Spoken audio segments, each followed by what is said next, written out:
Now, this is interesting. It looks like around 9 views for my last stream on Noel the Mortal Fate seem to have vanished out of thin air.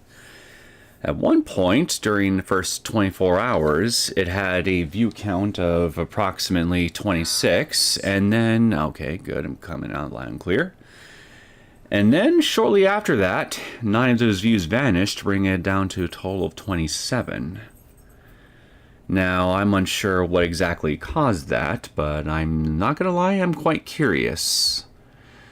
So, that little oddity aside, I also have another possible conundrum on my hands that I think I'm gonna need to look into a little bit here, because as it turns out, there's actually 2 different versions of the new arc for Higurashi when they cry hey that I'm about to start. Hirukowashi. Turns out that, according to a little thing in the menu for this thing, the 2 versions for Hirukowashi are so radically different from each other in a lot of ways, to the point to where the console version is almost an entirely new arc from the original PC version. So I'm unsure if I want to cover the PC version first and then do the console version right afterward, or if I should just simply focus on the PC version and then just ignore the console version, then just go to the next arc after this one. So yeah, I'm not quite sure yet what I want to do there, so I'll need to do a little bit of research and pondering first, I suppose. So, all that aside, I hope everybody's enjoying their day today. Weather's nice outside where I live. Managed to get some much needed grocery shopping done relatively early in the month. So now I just want to chill back, relax, and start the newest arc for Higurashi when they cry Ray. And going by the subtitle that I saw and a little brief description on the thing, it sounds to me like we're going to be in for a much more relatively lighthearted affair. Probably similar to, I'm already forgetting the name. What's it called again?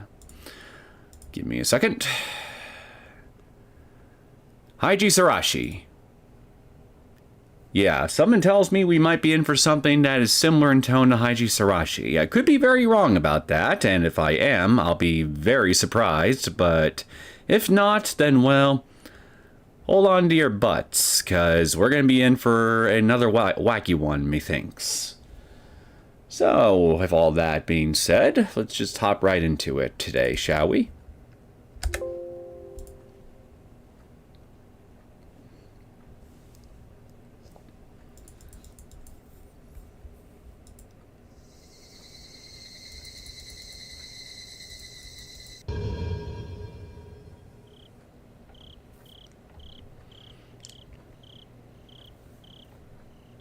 Hirukowashi, excuse me, did I say Hajisarashi? I meant Hirukowashi. Hirukowashi, the strongest pursuer of love. This is a tale of a peculiar dispute over the precious jewels, the Magatama of Fuorazu. Jewels capable of granting mutual love that befalls the club members. Yeah, well, the last person that promised me a similar, little item here that would make me irresistible to the opposite sex turned out to be full of malarkey, as Keiichi can attest to. So what makes you think I'm going to believe this is going to be any different? Anyway, people who haven't played Higurashi Daybreak can enjoy this too. I have not played Higurashi Daybreak, so I guess that's something. Maybe it's in Hope Plus, maybe?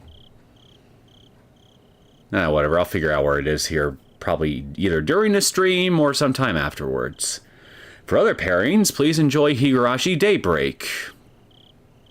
Pairings, yeah, right, okay, yeah. Yeah, I didn't actually read the summary of this thing here. I just read the subtitle while I was making the description for the stream. So yeah, this pretty much tells me flat out here, if you ask me, that this is indeed going to be a much more lighthearted affair compared to Saikoroshi, which honestly I'm okay with. The console version of Hirukowashi is significantly different from the original PC version. It's almost a whole new arc. See what I mean? Hence my earlier mentioned conundrum. So,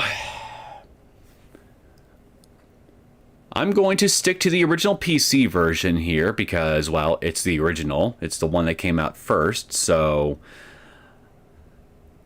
whether or not I actually, like I said, whether or not I check out the alternate console version after the PC version, well, I think I'll put up a poll or something here for you guys to vote on or whatever, and then we can all figure out what we want to do then.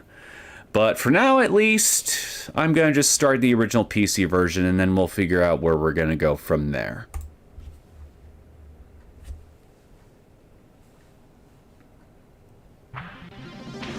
Oh, hello. We got an intro.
Now, who here wants to bet that only 20% of what we just saw in the intro will end up actually happening in this arc?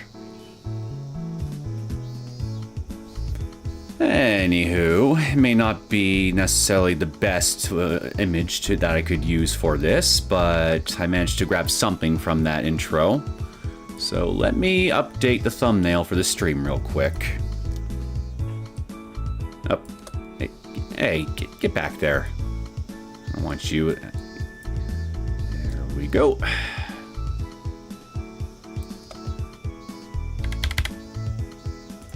Good enough for now. I'm sure if I can't find anything in today during the rest of the stream, I can find something else here after the fact. So let me just fix this up real quick.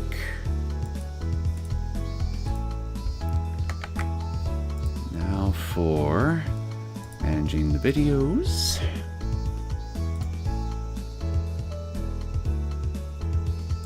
Here we are.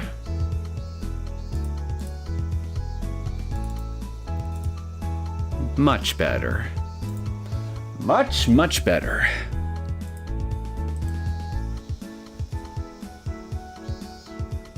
Well, you seem to be in a good mood, as usual. You're in a good mood. You found a new pile of trash at the dam site, didn't you? Huh, there's no voice lines. That's interesting.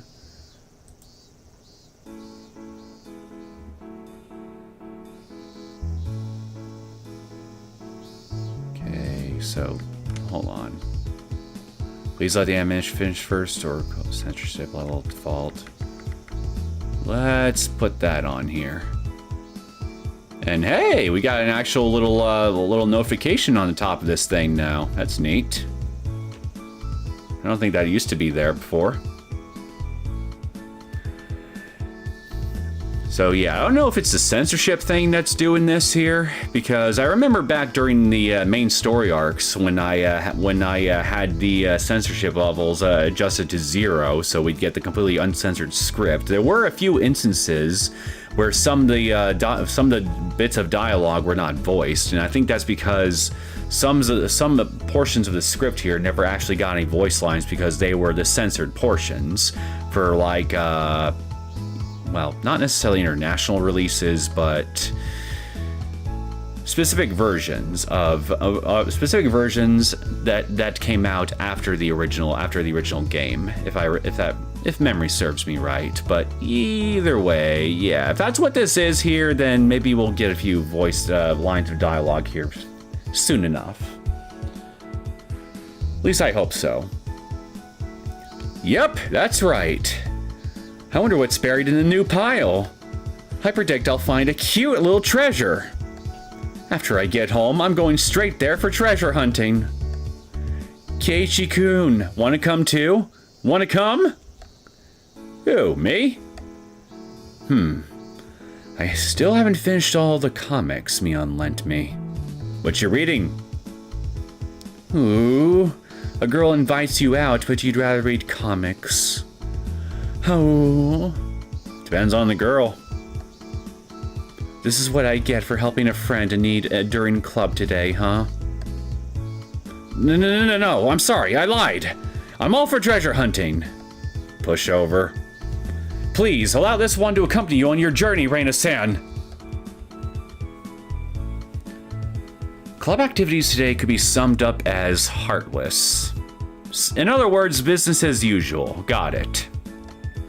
Every man for himself. Anyone showing weakness was crushed and dropped into last place. I would gladly romp people at an advantage and be romped when the roles were reversed. But today, luck just wasn't in my favor, and a deciding match completely backfired on me. That was when Reina had given me a little help. But you ended up in last anyway. The punishment game is this Sunday, and I can't wait. Can't wait. Oh, so it's a delayed punishment game. This is gonna be extra spicy, I can already tell. Ugh, you helped me so much, and now look at me.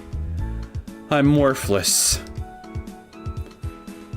In the end, I couldn't put Reina's help to good use, and that locked me in last place. But it was definitely thanks to her that I could even try going for that big, deciding match to turn things around. If she hadn't helped me out, I would have lost even worse, without even having that opportunity. Well, given the fact that you're playing the punishment game, I mean, I don't really think it would really matter all that much if you lost harder or not, considering you're gonna be suffering in just a minute regardless.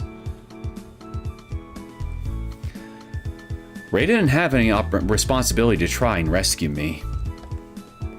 Normally, you decide that if you couldn't hope for first, you could at least avoid last. If she left me alone, it would have assured my last place finish. She wouldn't gain anything from saving me aside from risk to herself, would she? Good question.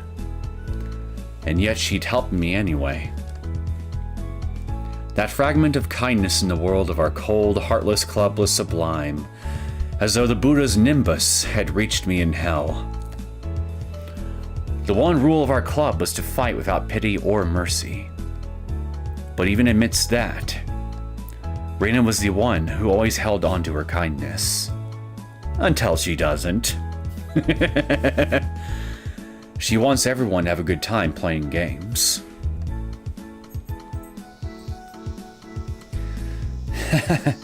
You think too highly of me. Reina just hates one-sided games. I mean, anyone would get sulky if they knew they couldn't make a comeback no matter how hard they fought. Well, I guess. After all, once I was locked in for the punishment game, they started taking my clothing measurements without waiting for the end. Is it going to be something involving wearing an Angel Mort outfit, I wonder?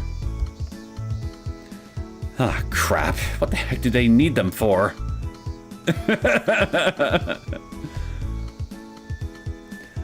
I think you can always make a comeback, no matter how bad it gets. Or more like, that's how the world should be. That's why Reina can't help but give a chance to people who are up a creek without a paddle. You got 2 paddles so I can make it even? Both arms could use a little bit of a workout. Reina, you're such a nice person. When you were weak, I knocked you out without mercy. So hearing this pricks my conscience. Ooh. Reina does it because she wants to. I'm not telling you to do it too. But, well, when Reina is in a pinch, she'd really be happy if you repaid the favor. She would be. I'm starting to think that this arc might not have any voice acting at all. Right. I owe you one for today. Well, aside from that, I'll go treasure hunting with you once in a while. Let's meet up at the dam site. Oh. Smack myself in the face with what I was holding. Okay. Let's meet at the treasure mountain. After answering with a wide smile, Reina ran off, waving her arm.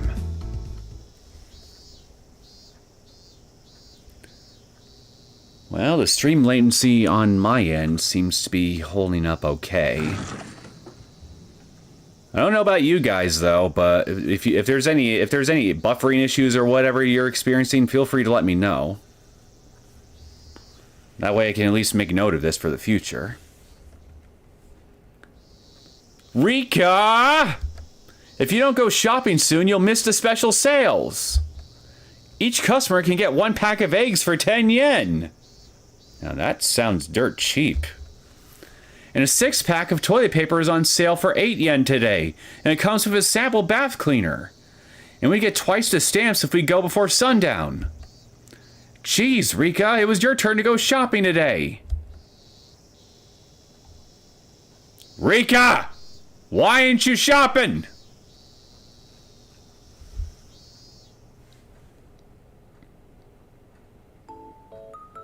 Oh, I see.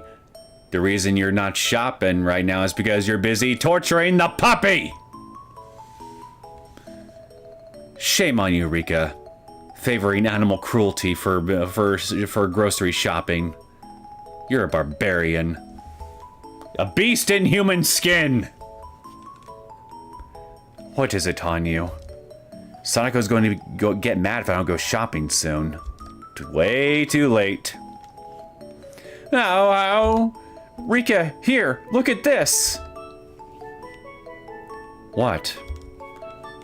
Oh, what happened? This incense burner is missing a foot. It deteriorated over time, huh? It's really worn out. We have lots of tools to easily fix something like this these days, so don't worry. Maybe we can stick it back on with some wood glue. No, not that. This incense burner was offered by your ancestors 200 years ago to seal something away. And the incense burner getting a broken leg caused the thing that was sealed to become unsealed, right? Is that where we're going with this? If it's broken, that means the seal is undone. Yep. Okay, so there's an ancient evil afoot that we gotta seal back or defeat outright, hey? Okay. Where's the magic sword that I need? Gotta slay this thing the old-fashioned way, like a JRPG, right? Pretty sure JRPGs existed during this time period. You know, you have a habit of making a huge deal out of the silliest things. What is it? Something terribly bad? Ow, ow, ow, ow. It's dangerous. If used in the wrong way, it could cause a huge disaster. Ow, ow. Define disaster. My ancestors went to the bother of sealing it, so it must be bad. Hey, 12-month-old cheese would be something I'd want to seal too. Just saying, could be something pretty benign for all we know. Or at least we would know if Hanyu here would tell us what it is. So, how bad of a disaster would this be? It's all written in a scroll here, complete with pictures. Well, that's actually thoughtful of them to even include pictures. Ow, ow, ow.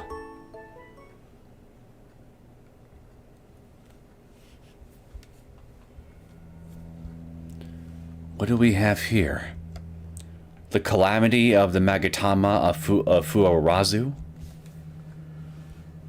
One summer, which had come earlier than most years.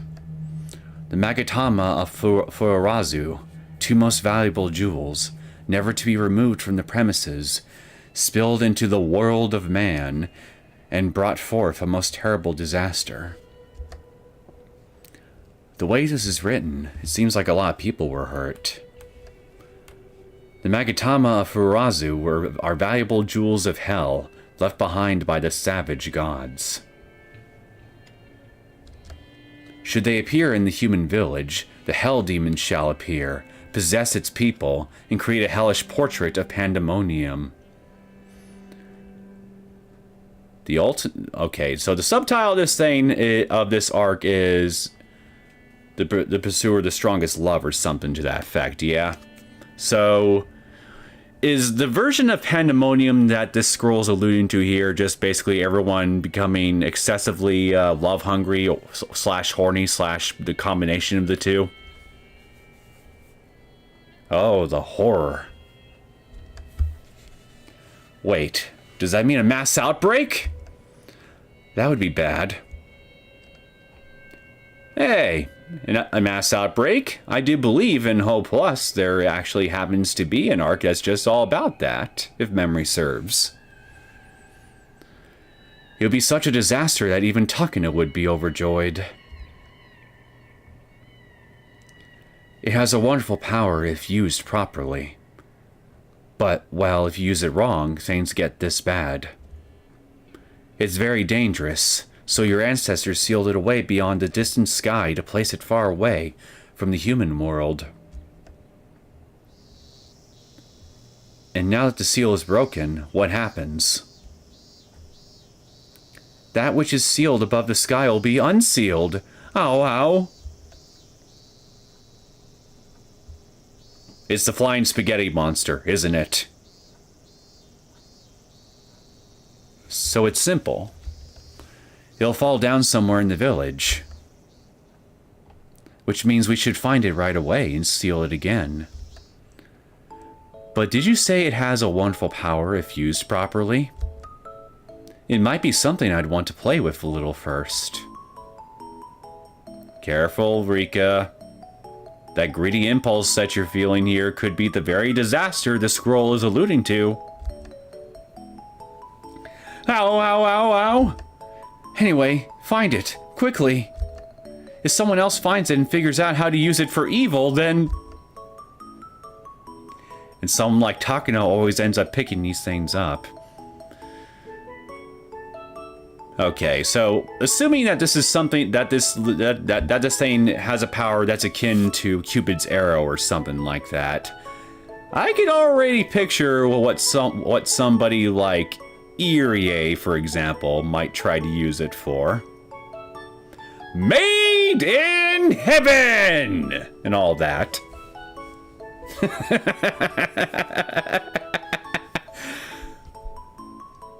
Maybe a Ushi too, for all I know. I imagine that old dog's loins are probably still working.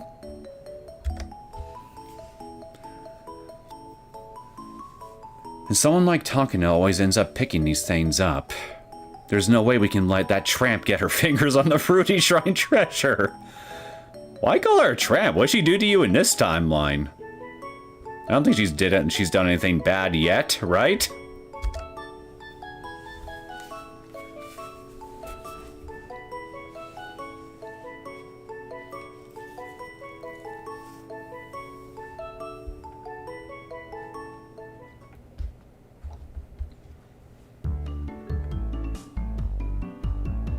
Oh, I see. We're gonna find it right here in the mountain of garbage!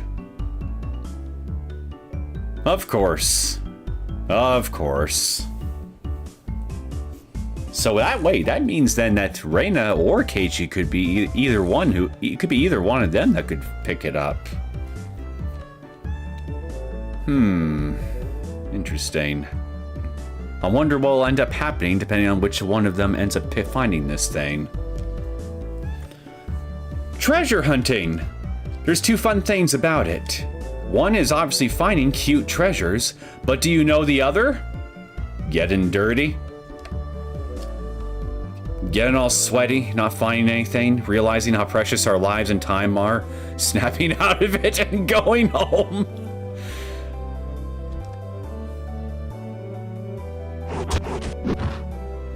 They say you don't get tired when you're having fun, but where in that slender body was Reina storing all this horsepower?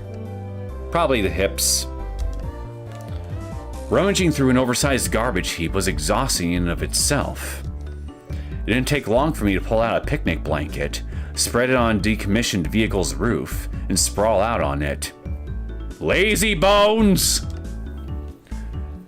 No, that isn't it. It's the time you spend looking and wondering what kind of cute things you'll happen to find. That's what makes it so much fun, even if you don't find anything. Well, it wasn't boring for me either. Thanks to all the work, this bottle of barley tea you brought tastes great. This is definitely better than the stuff at my house. Make better tea then. Problem solved. How should I put it? It's like they smell different or something. You're not supposed to smell the tea, you're supposed to drink it. That's the normal kind. You just put a pack in a teapot and boil it to get the flavor. Oh, boiling it must be the secret. We just dump cold water in and put it in the fridge. Iced tea, eh? I guess you don't get the flavor if you don't heat it up first. Oh, that's right, I forgot. Reina pounded her fist, then put her treasure hunting aside for the moment and came over to me. Then she brought over a bag and took something out before unwrapping it. Why? How considerate. They're cookies! Chocolate chip or sugar? Their lack of uniformity meant they had to be homemade. Did you make these yourself? I'd be glad to have some. Yep, these are great. They're leftovers from yesterday. What kind of cookies are they, man? Like, come on, tell me. Dad ate most of them, so there weren't many left. Ray didn't even get to have that many. Your dad is a monster! Eating most of the cookies for himself and leaving you only the scraps. I think this qualifies as child abuse. I see. So I shouldn't eat them all myself. I'll just eat half. You have some too. Now Keiichi, she already was given the scraps. Now you're just promising to give her the scrap equivalent of scraps. Just take one cookie. Let her have the rest. These are cookies after my own heart. This flavor, this texture. Oh, they're extraordinary. Reina doesn't need any, so you can eat them all, Keiichi-kun. Oh, Reina. You're too kind! You look so happy with them. So both Reina and the cookies she made are really happy too. I think the cookies are screaming out in mortal terror and pain because they're being consumed by Keiichi right now. Really? Guess I'll need to hold myself back. I could kill a man just to have one of these cookies. Nom, nom, nom, nom, nom, nom. That's a terrible thing to say, but I'm happy. I am.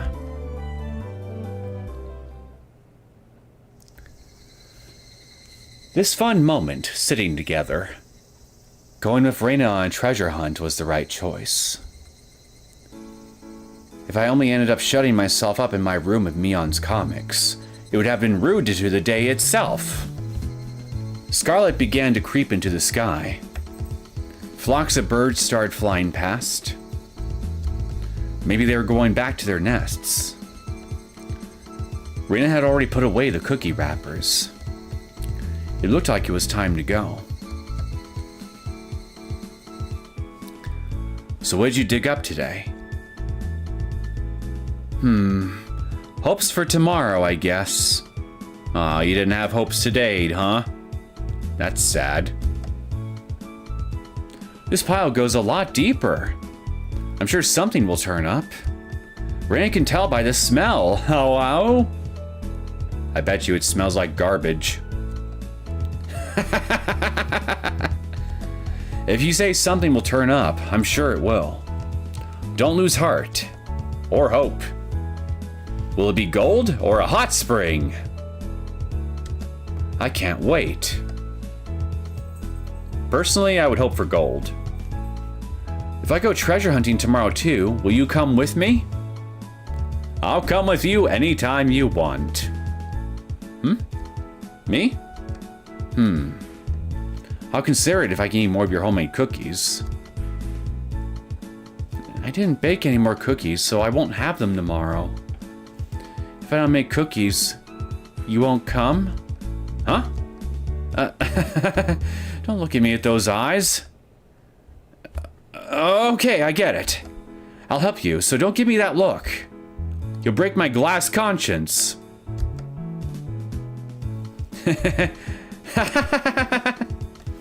I got Keiichi-kun to help me tomorrow. When Keiichi-kun is with me, it's fun even if I don't find anything. Reina usually went treasure hunting alone, but she probably also had fun doing it with friends once in a while.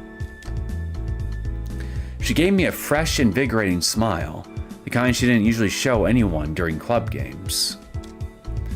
After that, we decided to clean up, pack up, and leave.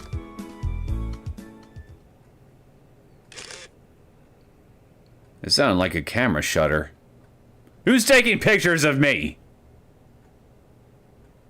And the moment we went up the embankment, there was a sudden dazzling flash.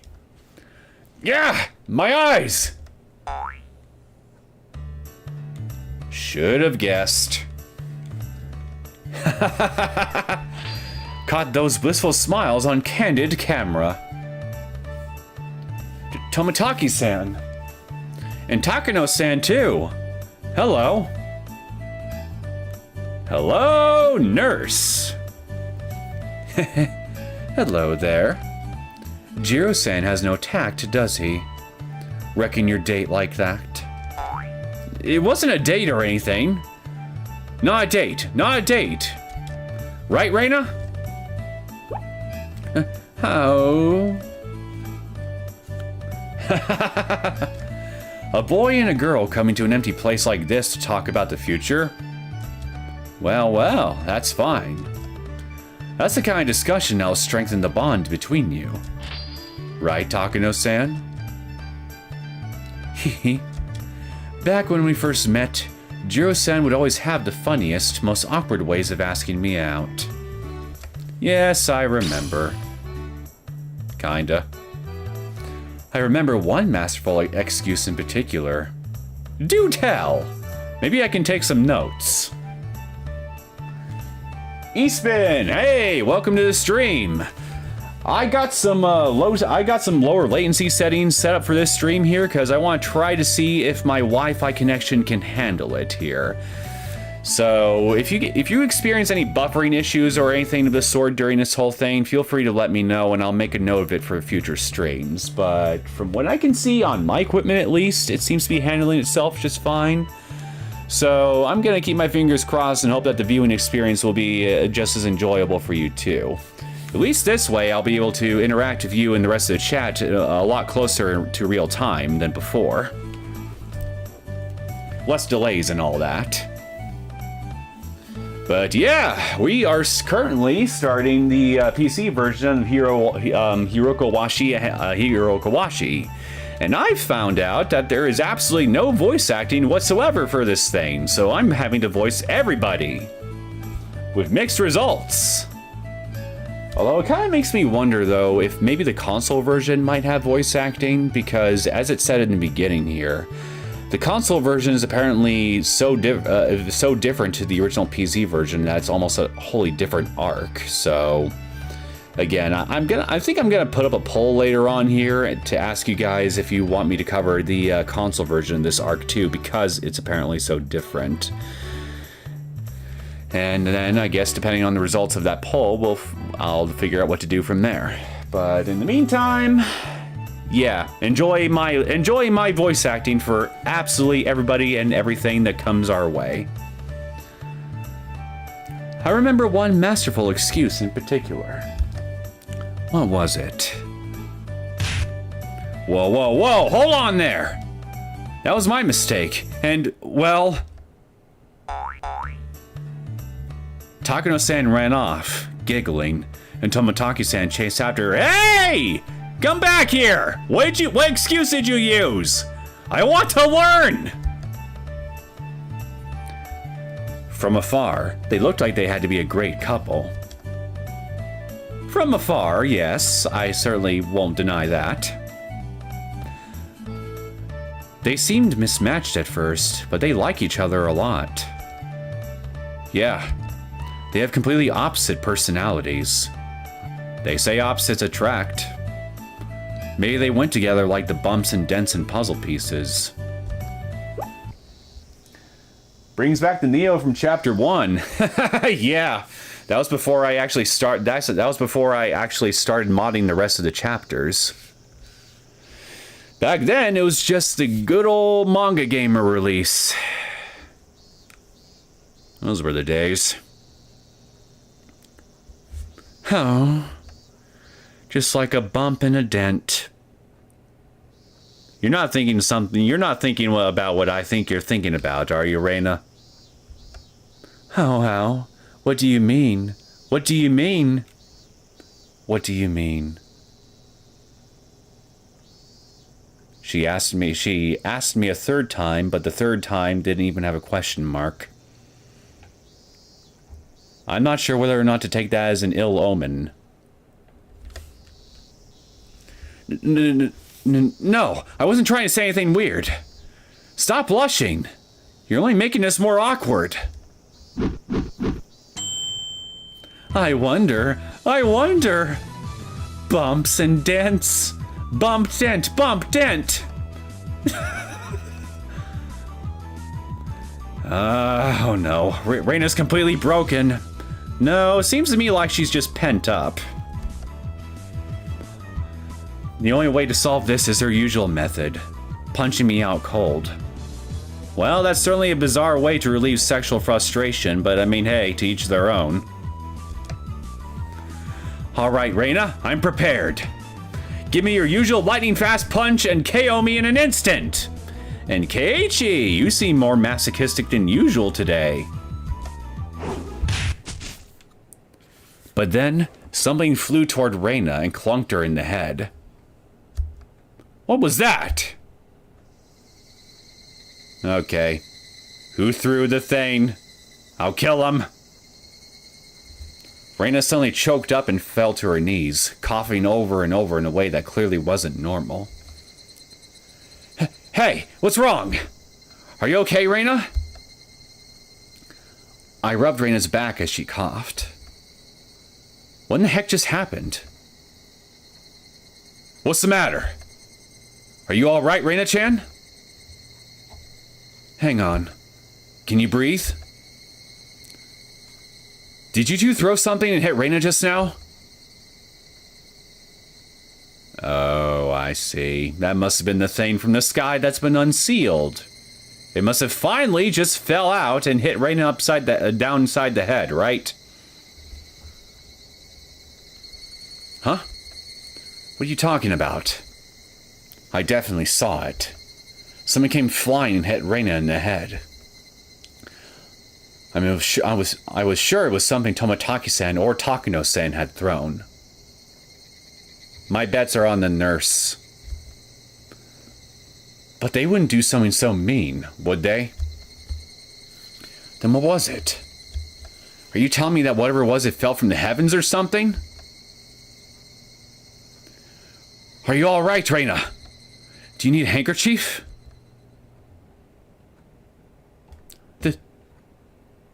Thanks. Did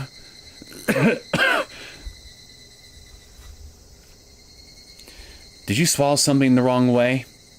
I'm pretty sure whatever hit her in the face didn't go into her mouth too. Have you calmed down? I was looking at the sky and fooling around, and something suddenly flew into my mouth, and okay, I guess it did go into your mouth. And I swallowed it. Oh.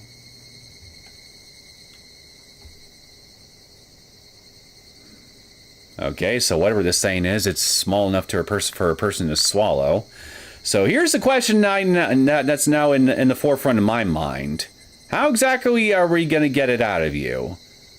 Are we going to get you to vomit it out somehow? Or, well, you know. Swallowed it? What did you swallow? Does your stomach hurt or anything? It doesn't, but I feel a little strange. Yeah, I'm pretty sure I'd feel strange too if I just swallowed some junk from the sky. I wonder why. Did a bug fly into your mouth? If it's bothering you, you should try vomiting. They should have a sink at the office site you can use. Drink a lot of water, then put your finger in the back of your throat and throw it all up. That's a good idea. Reina, I'll help you stand, so let's go. Huh? I feel better. What? Yeah. It felt like something was rolling around in my stomach, but it went away. Maybe it's settled. I don't feel it anymore. Are you sure it was nothing? I hope you're all right. If it's really bothering you, we can take an x-ray of your stomach to see if there's a need to remove it. Are you sure it was nothing? Yes. I don't believe you. Yep, I'm totally fine now, and I totally don't believe you. Even I don't get it. That I do believe. I'm fit as a fiddle. More like fit as a hatchet. Really? Should we go to the clinic and have Coach look at you, just in case? No, I'm good. I'll do that if I feel sick tomorrow. But I'm all better for today. Thanks for worrying about me, everyone. The person concerned said it was nothing, so there was no point in prying any further. We said farewell to Tomotaki-san and Takano-san, and then I walked Reina back to her house. At first, I was worried about Reina suddenly growing worse. But as I listened to her go on and on about how fun today's treasure hunt was, my worries drifted away, and we got to talking about going hunting again tomorrow.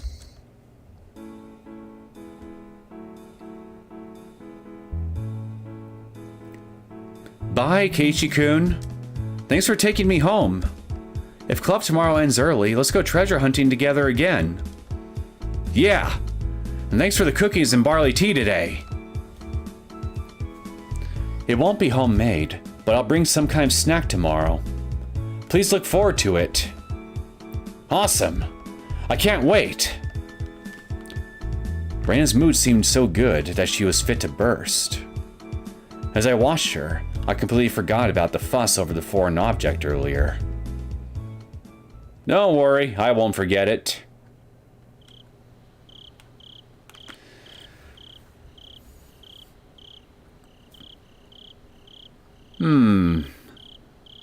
Maybe that bike up there could still be used if you touched up a little bit. It's already really dark out. Why don't we do this tomorrow? I don't want some old person to find me and say, "Oh, Rika-chama, you mustn't be walking home alone at this hour." Most importantly, they can't see you. We can't. Oh, ow. We have to find him as soon as we can. Oh! I can feel energy waves from the sealed treasure. It has to be around here somewhere. Oh, ow, ow, ow. If only your ghost energy antenna was a little more precise. Question, which is the antenna? The horn on the right or the horn on the left? Because if it's the horn on the left side of her head, I worry that it might be a bit imperfect in its accuracy for hopefully visibly obvious reasons.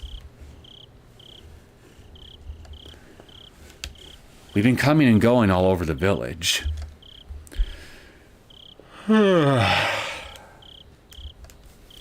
tired.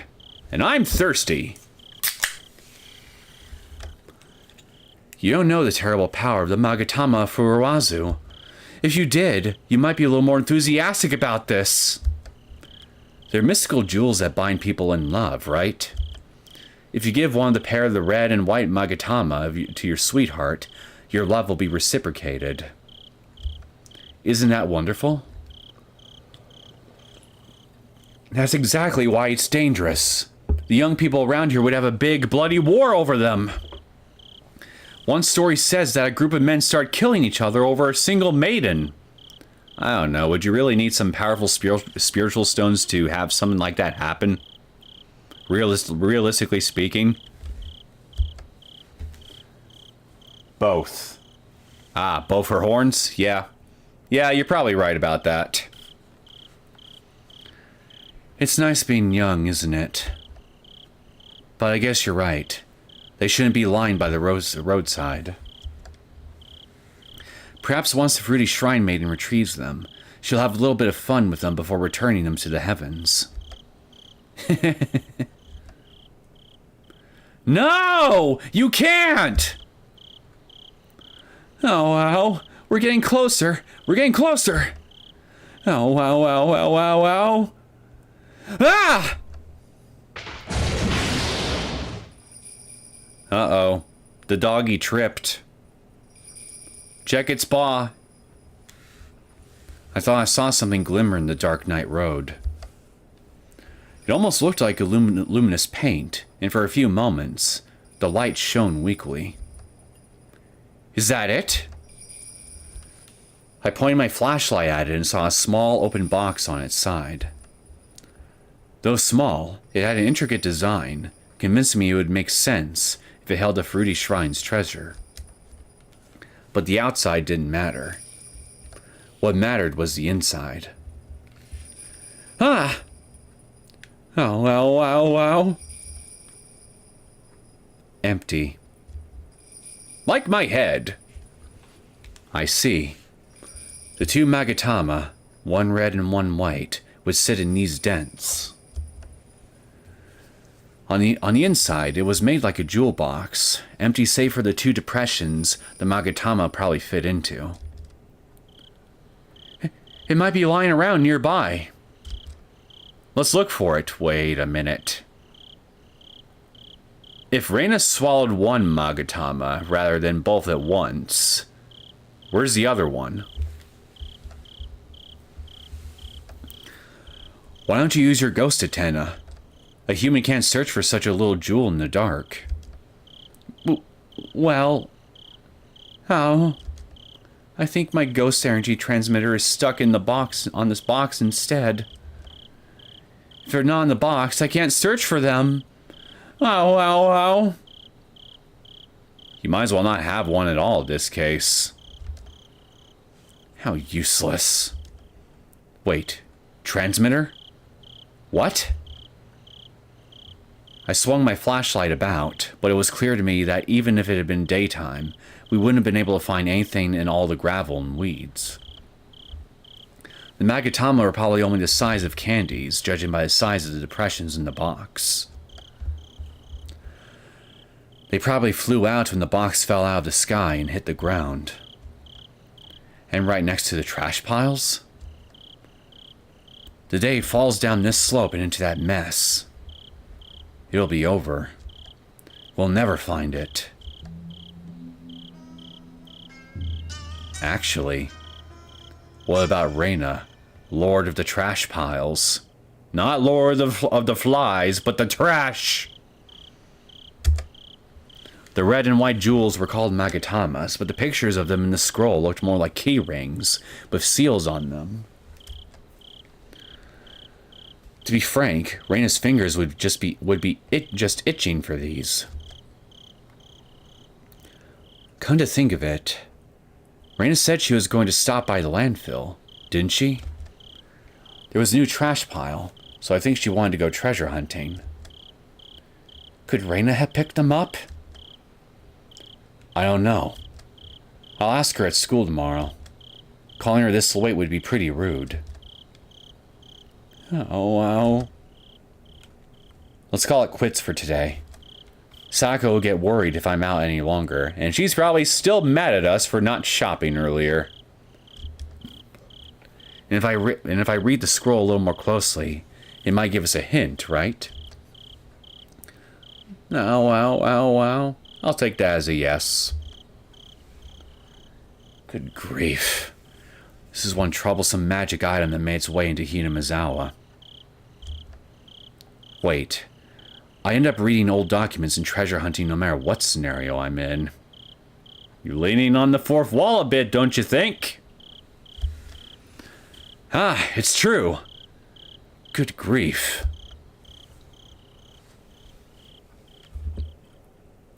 I think she's becoming self-aware. We might be in trouble.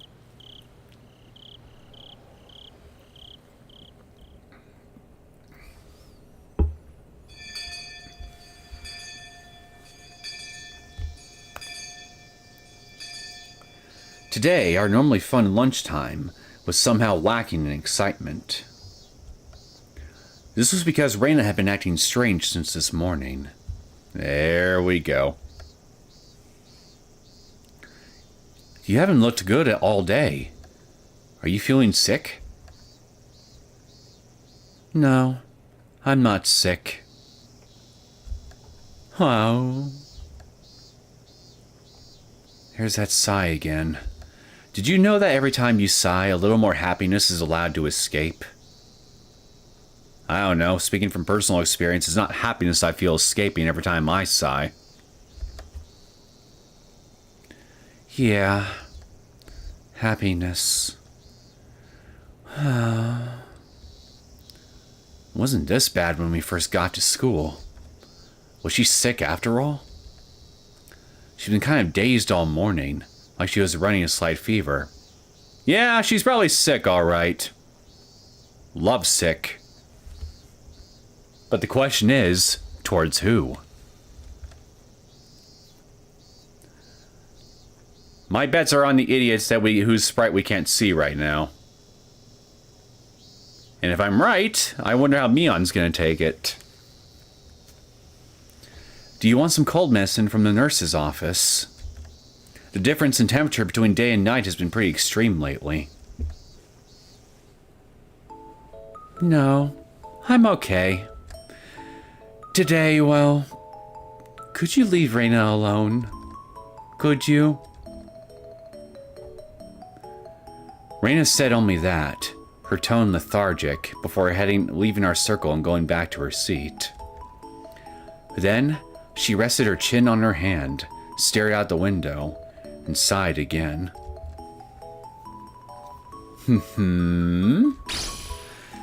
From what this old man can see, it must be love. Brilliant diagnosis, Doctor.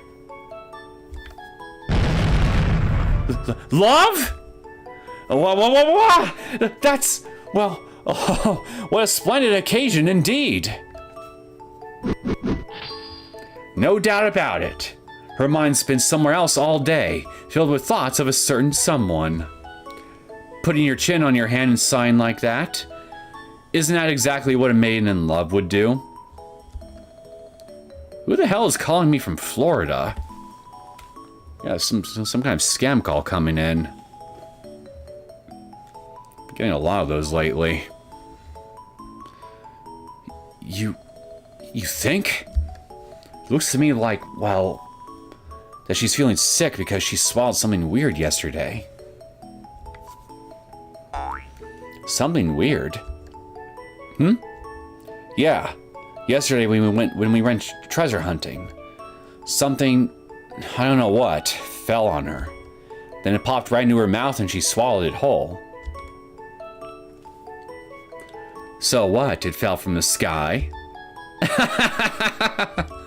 It must have been one of Cupid's arrows of love. Funny how I was making that exact analogy earlier. I guess Mion must be syncing her mind with my own today.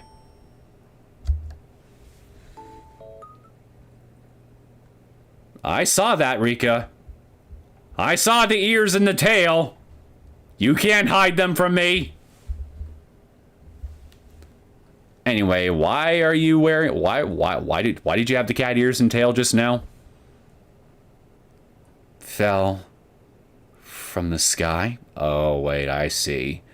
It must be, it must be, her pricking up her ears, so to speak, at mention of something falling from the sky.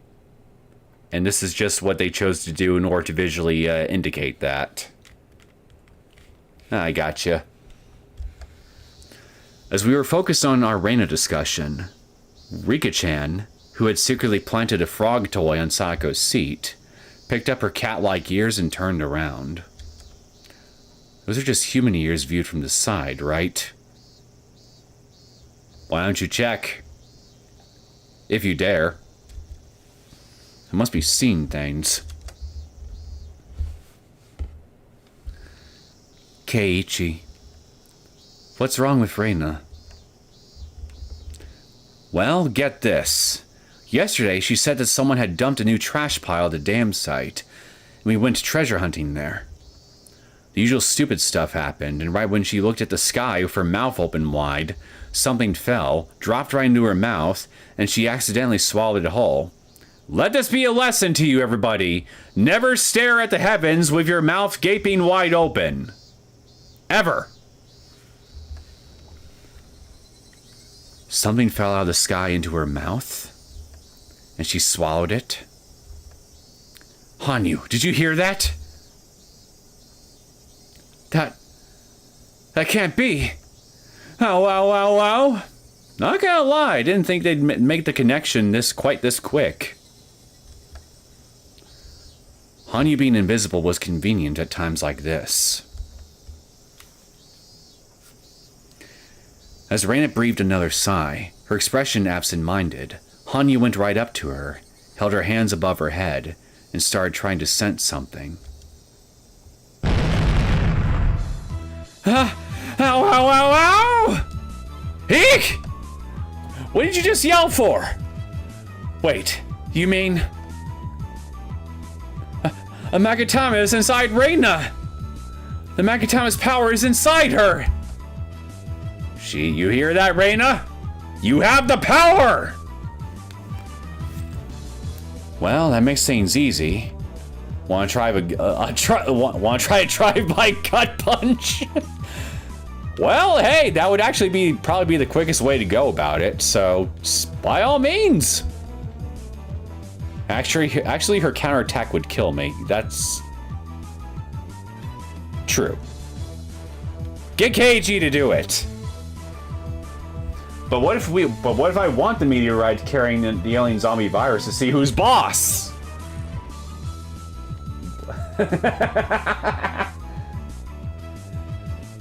Well, I guess that's just some. I guess that's just something. That's just something for. Why am I drawing a blank just now? What the hell is wrong with me? Give me a second to smack myself awake.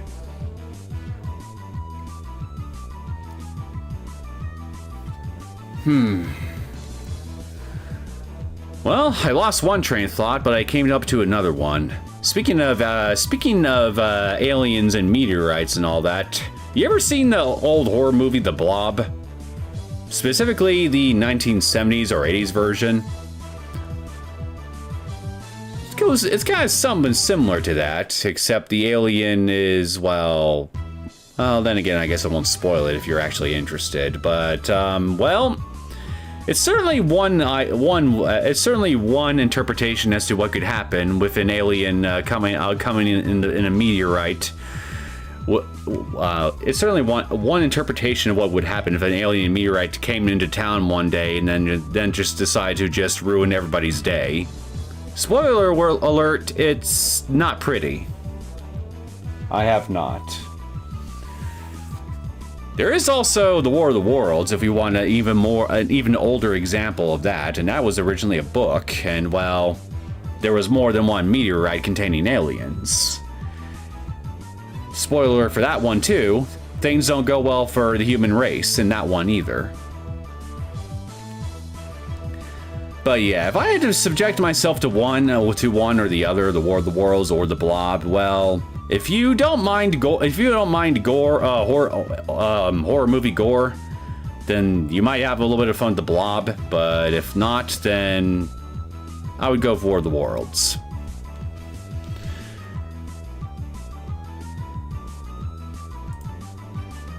But seriously, just punch her, make her vomit. Get it done and over with before she has a chance to do something that will infect the whole village.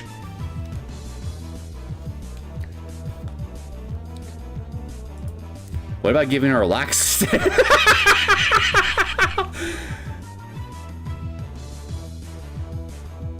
Damn, these guys are reading my mind today, but it's okay. Come on, Rika, think about it. Do you really want to actually fish the Magatama out of her crap?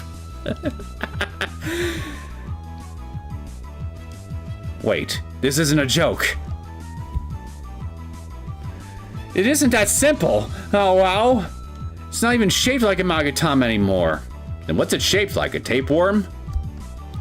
Reina ate it, so its form lost all meaning, and now its power resides in Reina.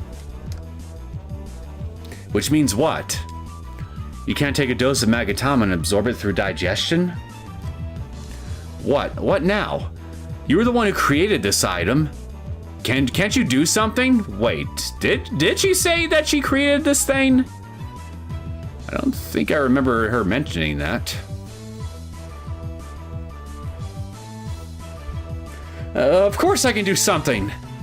If we get the red and white Magatama together, then bring her to my sanctuary, the Fruity Shrine grounds, I can chant a curse removing charm and undo it.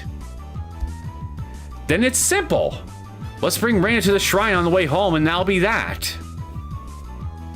But Reina almost swallowed the red Magatama.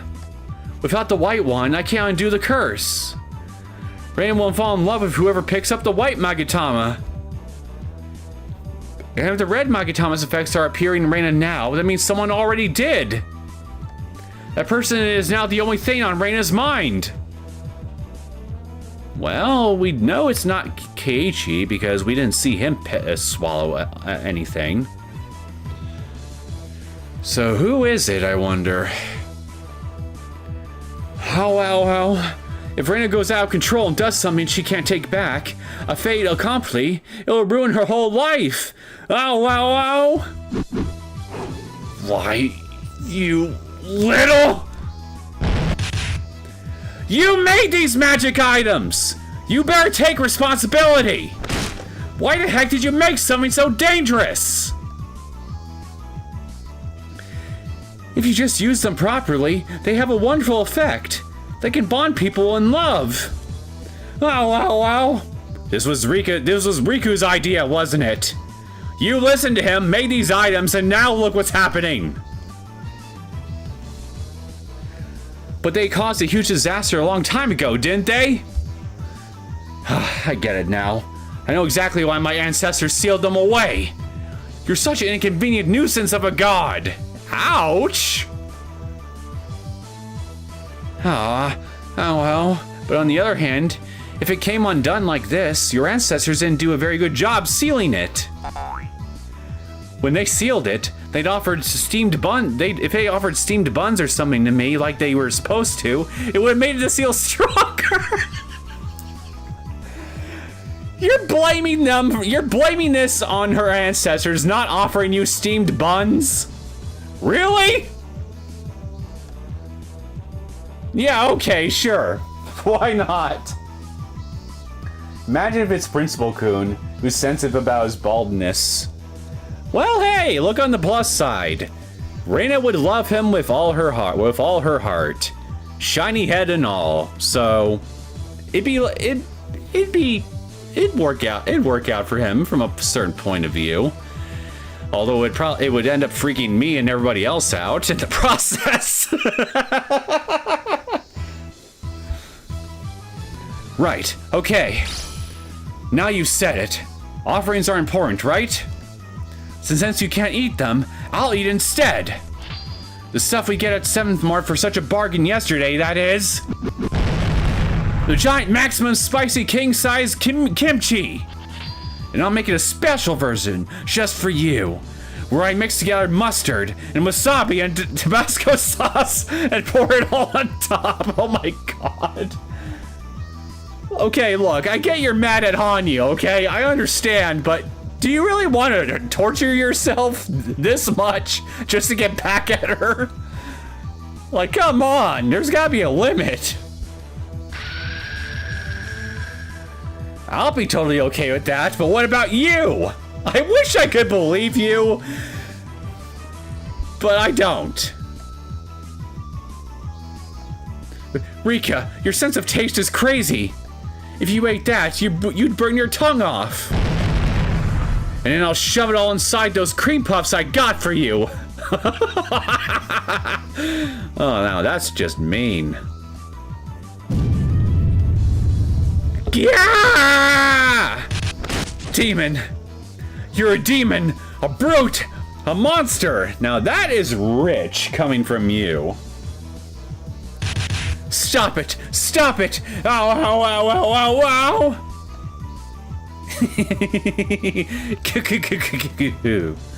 It's too late to apologize.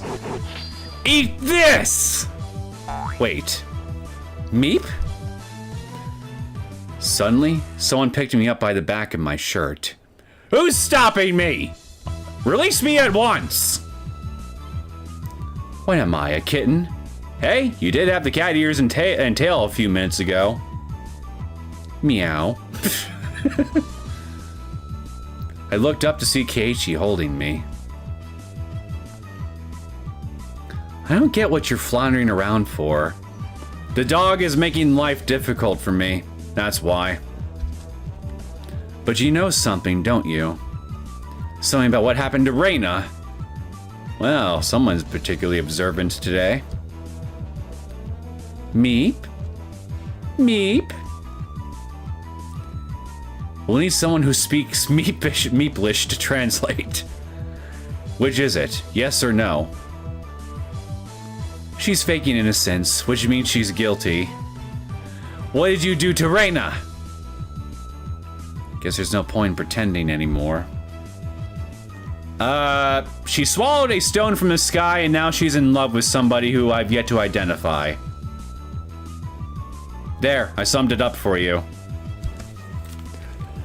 Either way, I couldn't leave Reina like this. I confessed to them and asked for their help.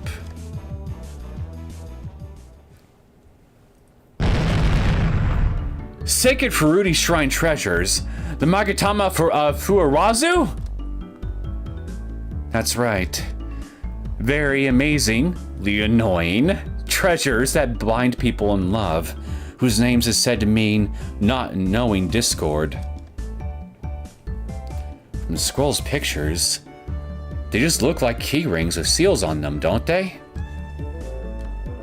I agree. Even if they hadn't fallen into her mouth, knowing Reina, she would have taken them home. Why do these jewels look so adorable? Fur seals are known for their vigorous reproductive habits, so I've seen them used on TV to symbolize passionate love. Interesting. I see. That proves that fur seals were in Japan for hundreds or thousands of years, and even introduced to the Fruity Shrine? I see. These might be some real out-of-place artifacts. But there's one thing that doesn't make sense. Why would treasures like these fall out of the sky and into Reina's mouth? Because Destiny said so. Nipa. Still, I'm a little surprised treasures that belong to Orishiro-sama would bind people in love. I always thought of him as someone who tormented and cursed people. Well, if you asked Riku, half the time that could be true.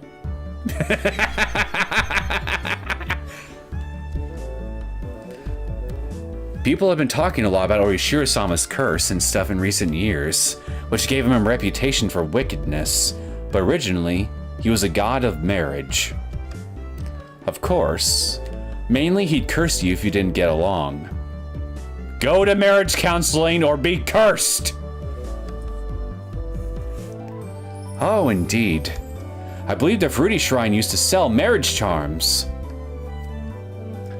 So, this isn't just a story they tell about the Magatama. They actually work miracles? That's right. At this moment, the power of the Magatama Fuarazu has taken root in Reina. They were a red and white pair, right? And whoever holds the red one falls in love with whoever holds the white one? Sounds way more one-sided than mutual love. Astute observation. Yep. Reina swallowed the red one, so no matter who picks up the white one, she'll fall for them. Meep. This has turned out to be a rather fantastic story. And to return Reina-san to normal, we need to find the white Magatama?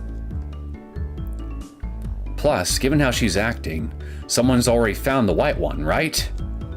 If we leave this be, Reina's just going to fall deeper and deeper in love with them.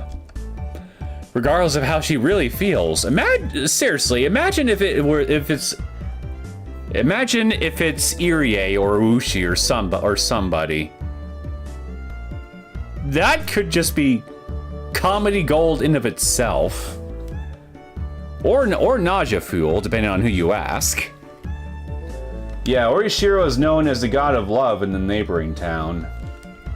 Yep. That is indeed the case.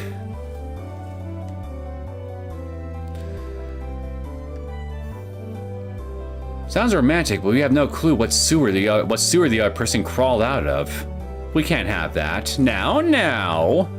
For all we know, they could be a fine, upstanding gentleman. Unless they're Irie or Ushi, in which case, well... God help somebody, I guess. All anyone has to do is pick it up to steal her heart, right? That's right. They could be a child or an old person, a man or a woman. It doesn't matter. To say nothing of a family member picking it up. Oh no! Oh no, that could be scandalous. That would be a disaster in a number of ways. Nipa.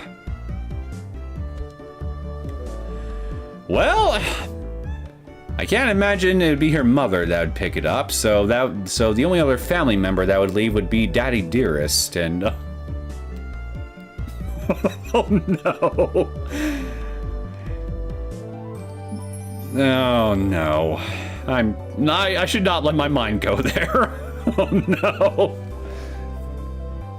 Oh, if it's Keiichi's dad and he shows her all his art. Oh. Oh dear. Mrs. Maybara may not like that too much. That certainly would not be good. It would seem the situation calls for immediate action. I think the smart thing to do would be just to restrain her and keep her at the Fruity Shrine until you find whoever has the white Magatama. But you're not gonna do that, are you? Because where would the drama be if we just simply did something like that? It's a race against time. And it still works if you eat it. So if a dog happened to walk by and...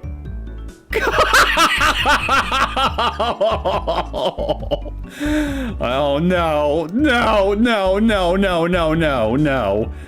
Do not turn her into that stereotype, whatever you do, please no. The woman and the dog stereotype, I mean, please, please no. Oh, sweet Jesus. If it still works, if you eat it, so if a dog happened to walk by and gobble it up, it would be a terrible thing. That, well, that would be terrible. Yes, it would be. It absolutely would be. This old man, he'll pass on that kind of thing. Me too. Why is that? Would that not keep damage to a minimum if Reina could, San could play with a dog?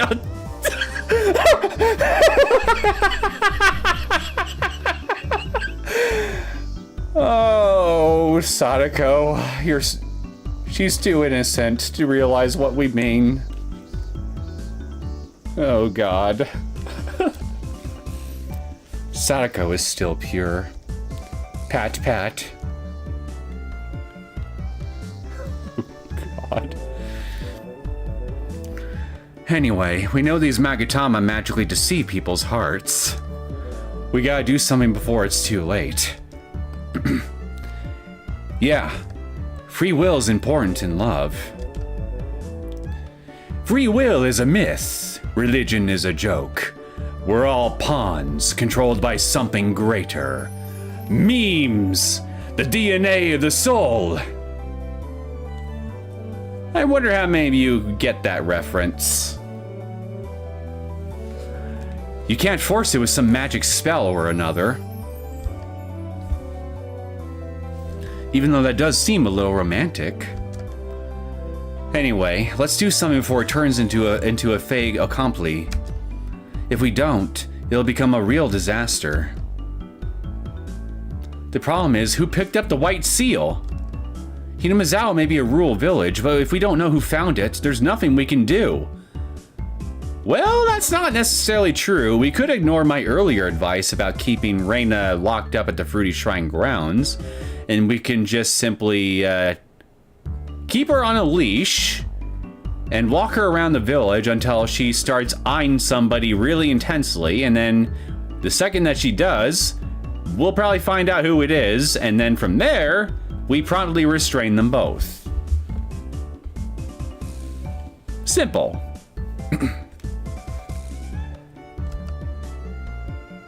Huh? That's the easiest part. The magic is making Reina fall in love with the person with the white Magatama, right? That person is all she's thinking about right now. In other words, we just have to ask Reina herself. Well, that's assuming that these Magatama have a telepathic link. Reina! This old man wants to know. Just who is it that stole your heart, Reina?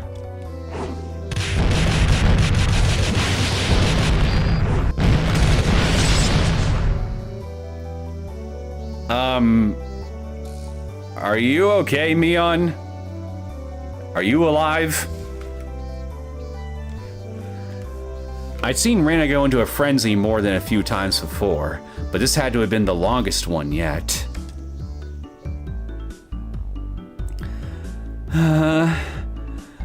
Oh, I can't say it. Oh. Well, I figured as much. Man, she got a lot stronger. Yeah, love along with the power of friendship can be one hell of a drug. You forgot how strong she is. Remember when they tied her down to a chair because she met Hanyu? Yeah, that's right. She's probably actually, yeah, she is actually the most physically strongest person in the whole club by a long shot, isn't she? She's dangerous. But that's one of the many reasons why everybody loves her, right? There's a lot more hits in her combo, too. I'm sure she'll be nerfed in the next patch. Now, Rika. This is the 1980s. Game patches shouldn't exist yet. Nipa? He'll be fine, Mion-san. It's just not right to ask a girl who she likes so directly. I'm sorry. This old man isn't a little girl, so he didn't understand. This is getting really annoying. Reina, of all people. Didn't we know she could convert the love in her heart into raw attack power? This isn't just getting worse. Hey, you're directly responsible for this, so start thinking of a way to fix it. Oh, wow, wow. I'll think about it if you put that spicy demon away. Oh, is that so? Let's find out how many mouthfuls I need to eat before you come up with a bright idea. I'll think about it. Ding! I got it. That was pretty lame. So, what did you come up with? Hanya pointed to Reina's seat. She was reading a book now, probably because she was tired from all the sitting around and staring out the window with her hand on one cheek. Sometimes she left a horseplay aside and read a book. Just having her on a leash walking throughout the village won't be enough to hold her. Yeah, we probably need like some really thick chains. And even then, that probably might not be enough. It wasn't an unusual sight by any means. But she still seems different. She brought some books that aren't quite the same as her usual ones. Are they all romance novels? What's the matter, Rika? Meep. I'm watching Reina.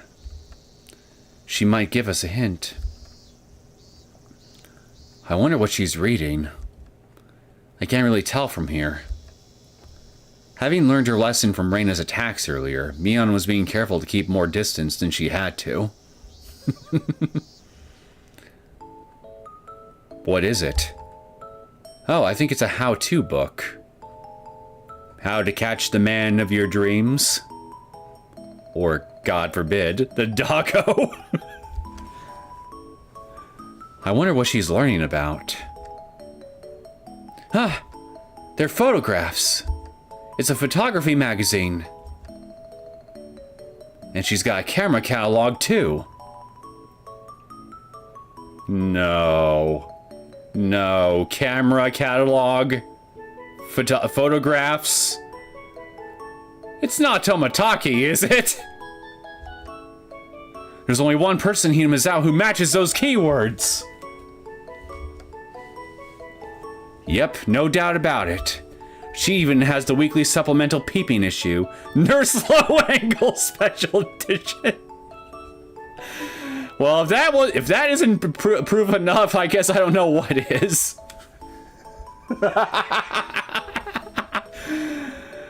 Oh, wait. That means that Takano would be the proverbial third wheel in this whole affair. And Reina would be moving in on her territory. Oh dear. This could get really ugly.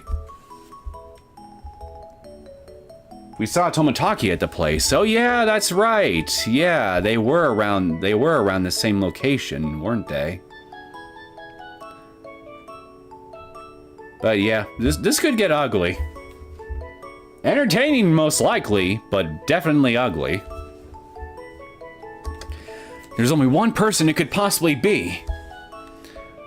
The last item was the nail in the coffin. But anyway, I like how they acknowledge that.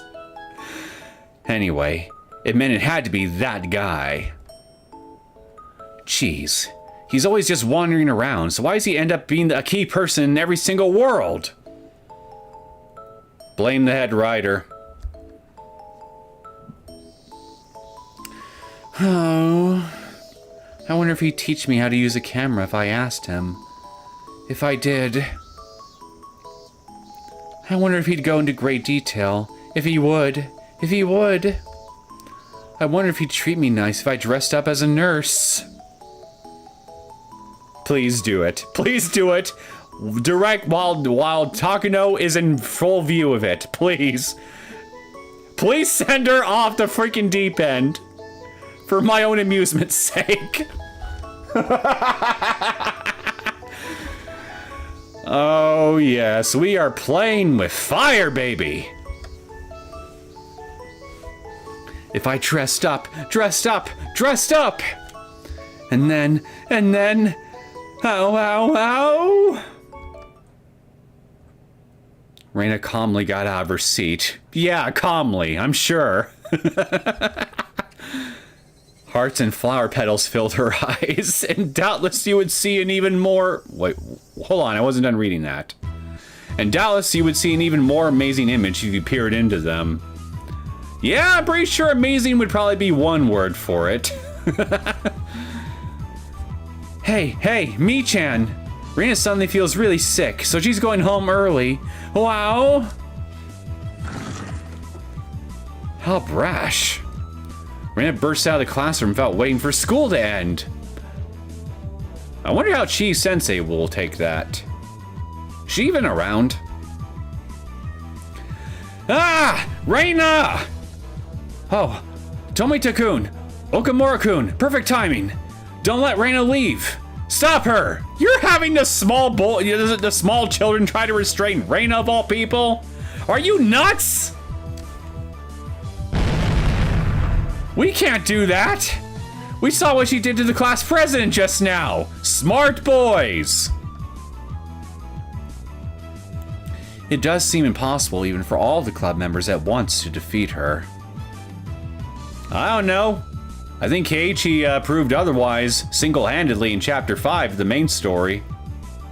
Or was it? Actually, wait, it was Chapter 6, that's right. We still can't let this happen. Sadako! Trap her! Trap her with everything you've got! Mion snapped her fingers, and a single string dropped down from the ceiling, ending up in Sadako's hands. Oh, aye, sir. Take this. Sadako yanked it, and that was when the jump rope trap sprung into action near Reina's feet as she ran for the school entrance. First, we'll make her trip, and then we'll all pile on her. Yeah! What, did she walk right through the string and make it snap? But before Sadako could finish, the jump rope tore with a loud ripping noise. Man, I'm on a roll. What's superhuman strength to tear apart a nylon jump rope like that? A mere jump rope was unable to stop Reina. Now she was already changing into her outdoor shoes at the shoe cubbies. Hey, there you are. Hey, no running in the halls. Sensei, I'm sorry. I'm going home early today. I'll invite you to the wedding reception. Oh! What? Hey, stop! No. How did I let a student get ahead of me? I think you got your priorities a bit out of order here, Sensei. Wait, that's what you're upset about? We're leaving early too. We have to find Tomotaki-san before Reina does and get our hands on the white Magatama. That's our only option. Let's search for places Tomotaki-san might be. I would start at the Irie clinic and work around there. Hanyu, look for Tomotaki using your ghost energy radar. But he's not a ghost. Oh, wow, I don't like that name for it, but I can tell you he's on the shrine grounds. Maybe he's already dead. Uh-oh, this could be a tragic love story then, in that case. And Takano is with him. Well, correction. It's not a tragic love story yet, but it's probably going to be.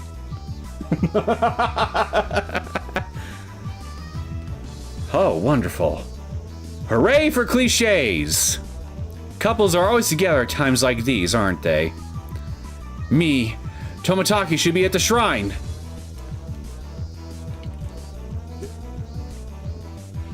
My drink almost went down the wrong pipe. No, okay, maybe some of it did. Oh, I thought of something? What? What'd you think about? What'd you think about?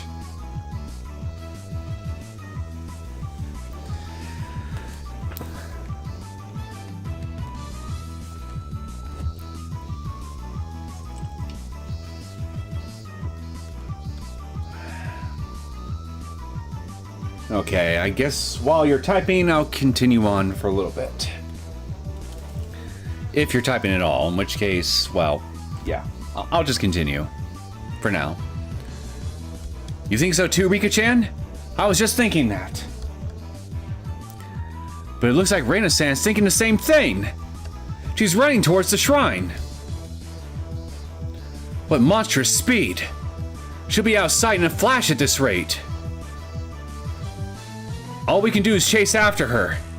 We have to do something right before Reina starts hitting on Tomotaki-san. Hey, I just realized I had my desk fan on this whole time.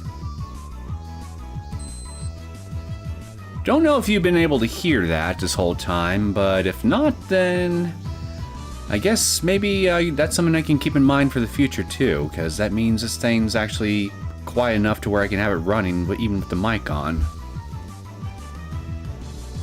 If she finds Tomotaki in uniform, oh.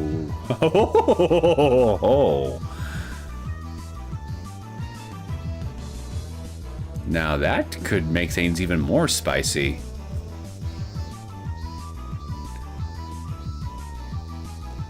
All we can do is chase after her. We have to do something before Reina starts hitting on Tomotaki-san. When Takano gets jealous, the love triangle will be very awkward. Very awkward, I think we'd be putting it very, very, very mildly, Rika. Nipa. I don't really care if the two of them break up. But it would be terrible if she vented her anger by putting her final plans into action right away. Wait, you know about her you know about her plans then to basically kill off the village. Is that what you're saying? And you're more worried about this than putting a stop to that?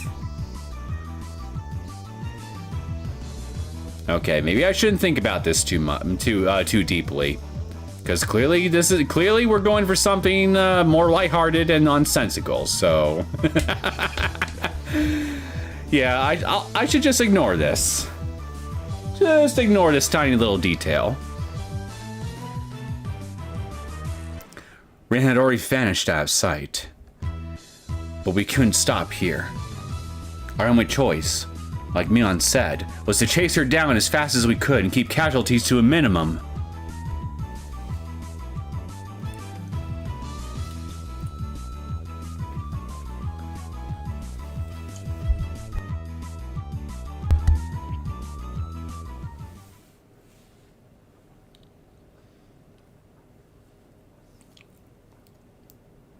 Uh-oh. Looks like she's already caught him.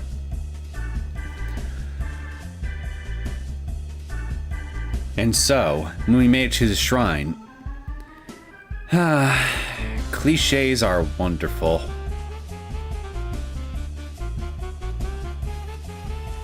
The typical scene of carnage everyone was expecting had come to fruition. Oh my, I should have expected no less, Jiro-san. You sure are popular with children. Since when were you such a celebrity, You've got it all wrong. This has to be some kind of mistake. Oof. Reina-chan, don't cling to me like that. Okay, so I guess the love definitely is one-sided then, so at least we don't have to worry about him, being reciprocal of her feelings in this case, if nothing else, but I doubt that's gonna really help him all that much in the face of Takano's wrath and jealousy. Oh, you poor bastard. Hey, Tomotaki-san. Can you teach Reina about all the things you can do with cameras? Can you teach her? Well, I mean, the way of the camera is long and treacherous, but it's definitely worth traveling. I'm happy you're showing an interest in it, Reina-chan.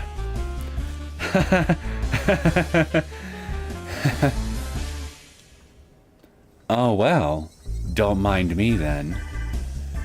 After all, Jiro-san is a very, very kind-hearted veteran cameraman. He'd be nice and teach you just about any interested girl, not only me. Isn't that right?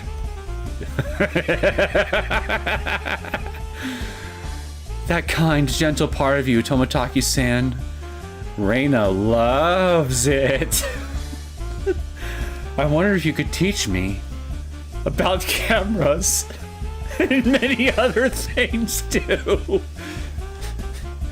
Many other things. Well, good news, Espin. He's not in uniform, but I don't think that's really going to help matters all that much either, regardless. Well, it wouldn't have. Well, it wouldn't have helped anything. It wouldn't have helped anything. But yeah, well, I guess what I'm ultimately trying to say here is, I guess it doesn't matter what he's wearing. Not in Reina's case, at least. What other things? Jiro-san, you haven't even found out what those other things are yet, but you'll still teach her? You're so good at this. Wait, so you two haven't bumped pelvises? I thought you did.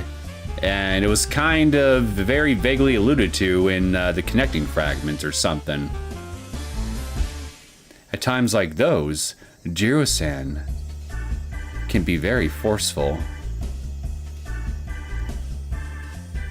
What is he forceful about, I wonder? Okay, maybe he did. Maybe he did.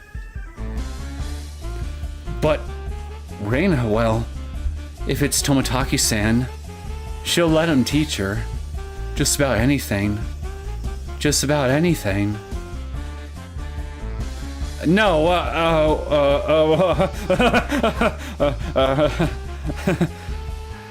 Tomotaki's gross-sounding laugh echoed throughout the shrine grounds. Maybe an average boy of this nation who had never experienced a girl's advances would have this kind of reaction. This was funny, so next time we should experiment on Keiichi and test it on Akasaka during his next family trip. Oh, come on! What did Akasaka do to deserve this? Keiichi I understand, but why Akasaka? Maybe it would be rude to the two of them, but this was an incredibly amusing struggle when seen from afar. Reina! Open your eyes! Your feelings for him aren't real! Aren't real? How rude! These are Reina's true feelings! Reina realized something. Tomotaki-san is really very kind, and very prone to death. It might not mean much at all, but now that I've realized it, I can't never forget it. I'm sure Reina is the only one who could ever appreciate his kindness. So Tomotaki-san is the only one for Reina now.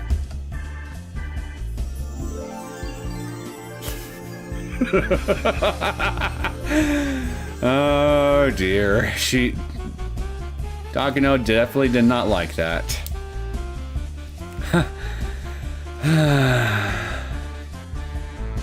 His brain must have been producing every single chemical that could make him feel pleasant.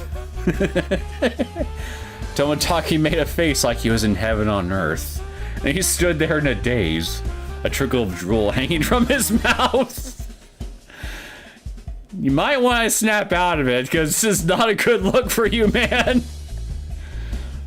Takano's expression made for a marked contrast with his, and that contrast was truly delightful.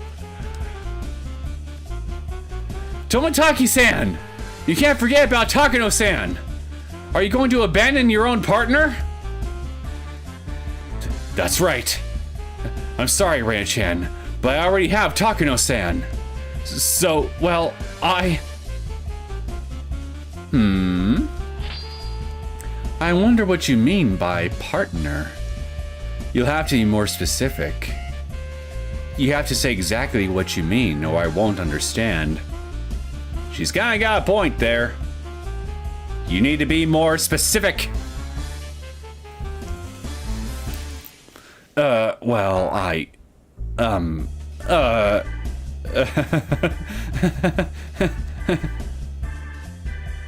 Reina can tell you. Takano-san is your friend, Tomotaki-san. His friend? Well, friends with benefits are definitely a thing, if nothing else. Ho. Reina-chan, you don't understand adult relationships yet, do you? I do too. Come on, Tomotaki-san. Reina wants to take pictures of wild birds with you. And if you want, she can even dress up as a nurse and be your model too. What? Really? No, wait, we can't. I already have Takano-san. Oh no.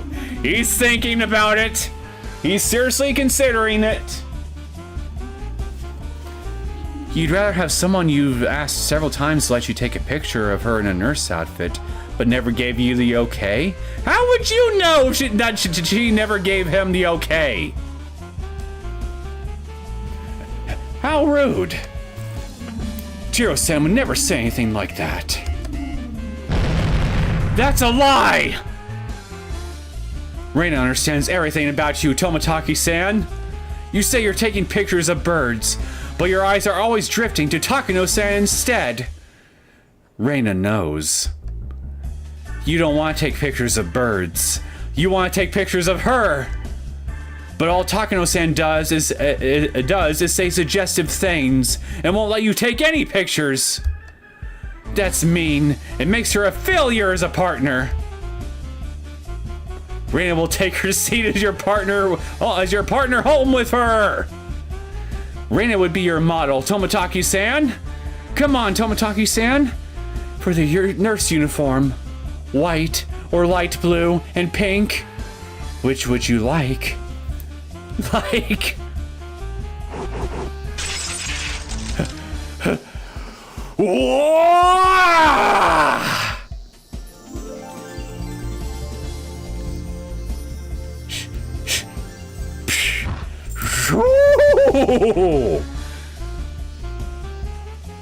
Oh wait, that was staticky noises. It looked like Tomotaki's CPU finally experienced a thermal meltdown. Steam burst from his ears and nose like a locomotive. The sounds from his mouth were much the same. Before he fainted. Well, it won't be a surprise if Tomotaki meets Takano's trunk this time. Well, you're probably not wrong about that, at the rate things are going. I don't care anymore. Fine, go on. Kindly teach Reina-chan all sorts of things. You sure act like you don't care. I don't care. I don't care. I don't care. I'm leaving. I'm leaving. Well, that was disappointing. I was expecting more of a fight from her. I couldn't stop them from breaking up. Sako, aren't you ready yet? Meep, I'm okay here. I'm doing it.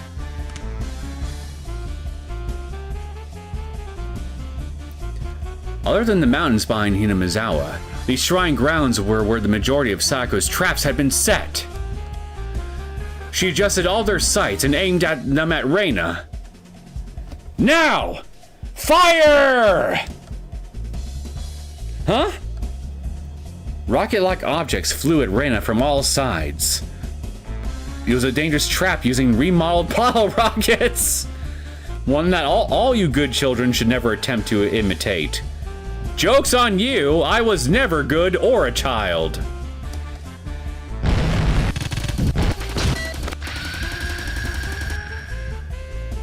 Okay, that last part was a lie.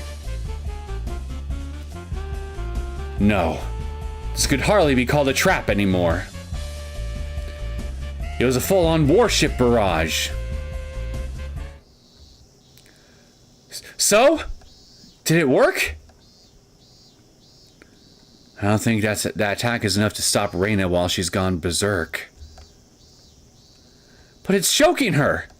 Keiji-san, take Tomotaki-san away while we have the chance! Take him away? I'll practically have to drag him! Down the stone steps of the shrine? Now that could be painful. Think of all the times his rear end will end up bumping the steps on the way down.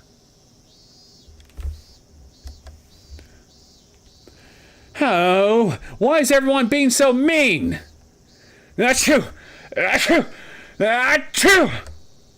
Oh, my ball rocket spice mix. Now with plenty of pepper. Please enjoy your stay in a sneezing hell. Well, I got caught in it too.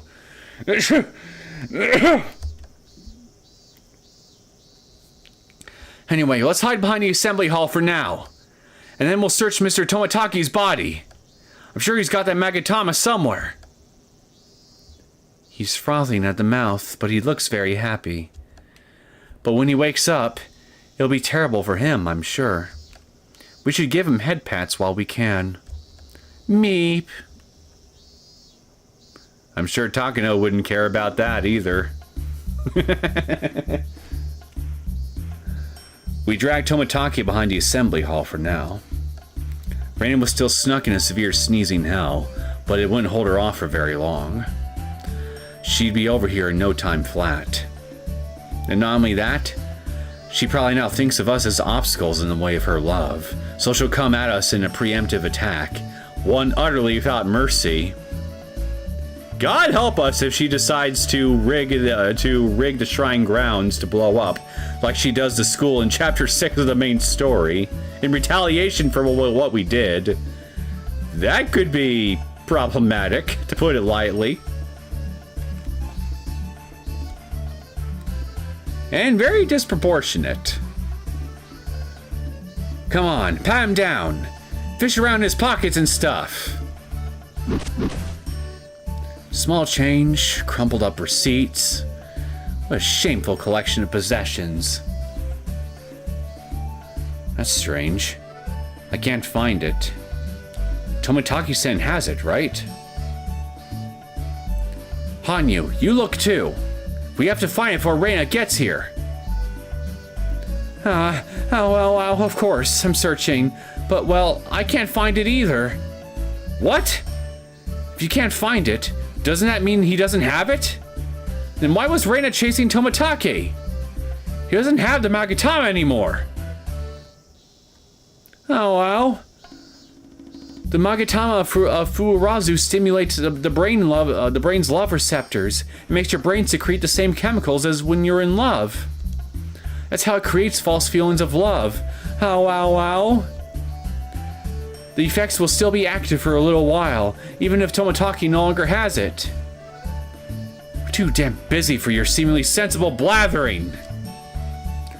What does that mean? Tomotaki had it until a few moments ago, but doesn't anymore?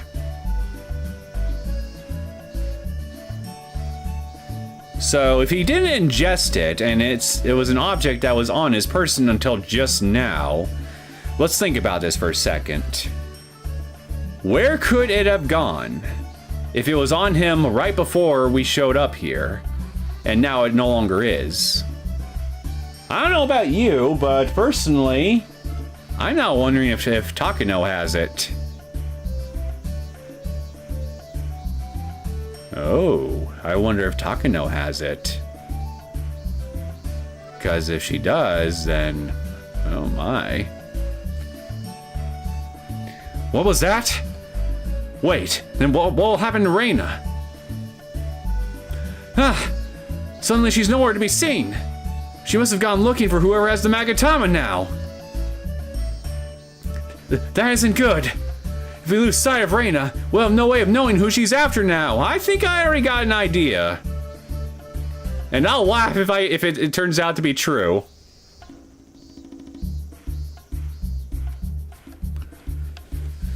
Which means it would be faster to wake up this fool and ask him.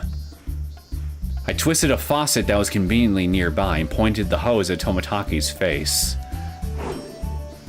Whoa! Yeah, ow! Wait. It was a dream? Was that all a dream?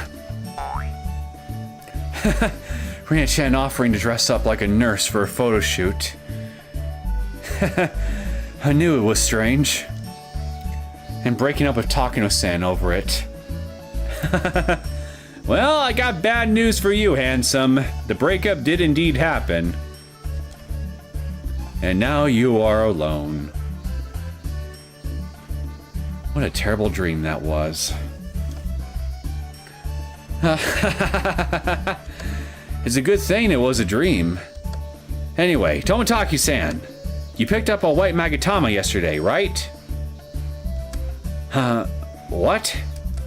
I don't know about any Magatama, but I did find a white key ring with a seal on it. Yep, he had it, for sure. Here, look. We found it when we ran to Keiji-kun at the dam site yesterday. That's the key ring. What happened? Right. Well, I just gave it to Takano-san as a present. Oh. Again, I'm on a roll today with these predictions. I swear I did not look at any of this stuff up ahead of time. I swear I didn't.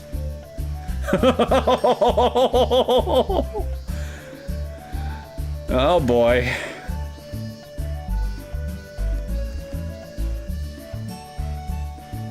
She complained about me picking it up off the ground, but she still accepted it anyway.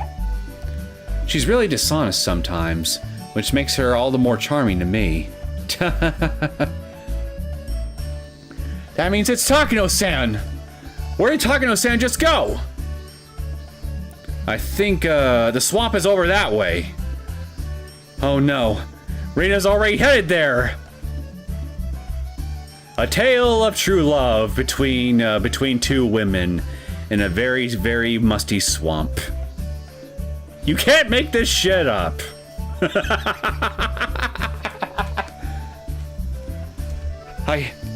I see it doesn't matter that she's a woman. What a frightening effect. This pairing is a surprise to me, too. I like to laugh at the misfortune of others, but she was a club member, so we couldn't leave her be. Out of context, that sounds horrible. Although in context, that still sounds kind of horrible. We ran off towards the swamp.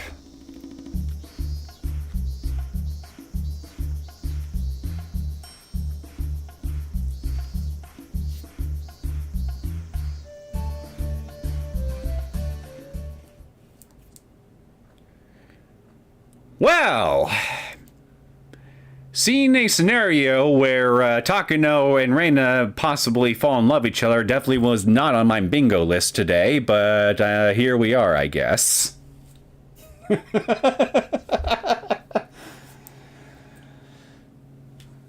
But anyway, I need to take a quick bathroom break, so I will be back in just a minute.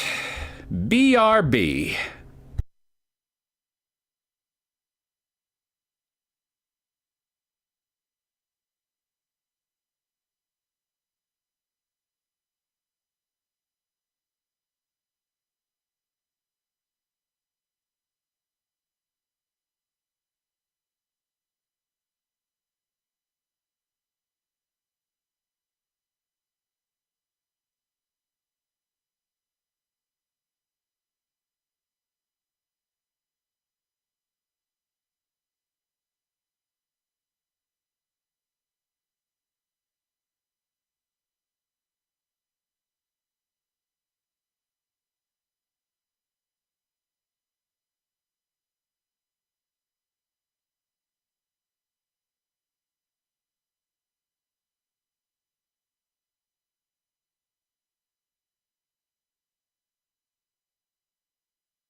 Alright, I'm back.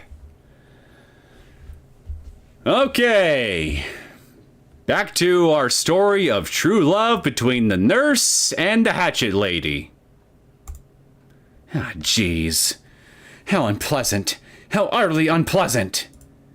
How could Jiro-sen fawn over a girl that much younger than him? I mean, I suppose I'm not honest with him all the time. Well, at least you're being honest right now about your dishonesty. Whenever he asks me for something, I like to refuse at first, just to tease him. Brilliant dating strategy right there, Cotton. Brilliant strategy. But I wish he would understand it's only because I really do like him. Aww. I mean, if Jiro-sen absolutely begged me to do it, I wouldn't mind being his photo subject in my work clothes, but... it was so embarrassing. But if he insisted, then eek! Did you hear all that? No, I didn't hear anything, but I read all of it. No. Oh wait, you were talking to her. I thought that was a fourth wall break. That was a fast bathroom break. Did you wash your hands? Yep, I absolutely did. No, I didn't hear anything. What was it? Did you need something? It's about Jiro-san. I don't want to hear it. I gotta say though, I need to get better hand soap. I think the stuff I'm using right now just keeps drying my hands out. Who are you mad at? Uh-oh. Alright. I didn't give you permission to start applying any updates without my knowledge. It doesn't look like you're going to restart on me, so that's fine.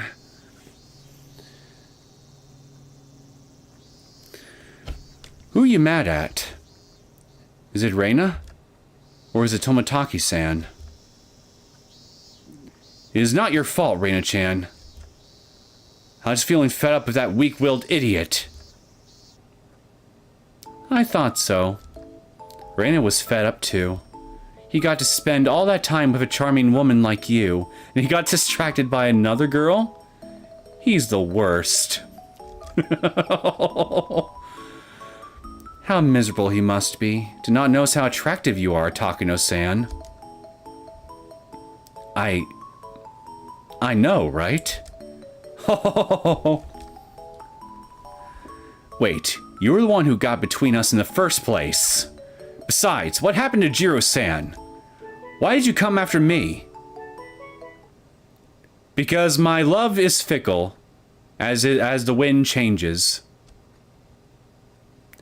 Oh, I don't care about Tomotaki-san, really. And also, Reina. Well, to tell the truth...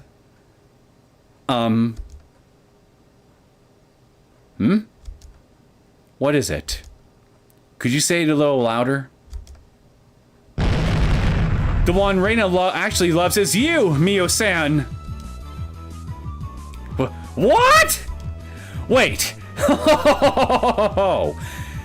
It's not nice to tease adults, Reina-chan. What is an adult, really?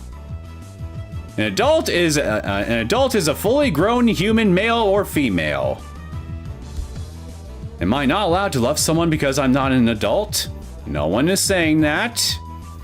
But I mean, serious age gaps are frowned upon for a reason. Let's just say. I thought loving someone was how you became an adult.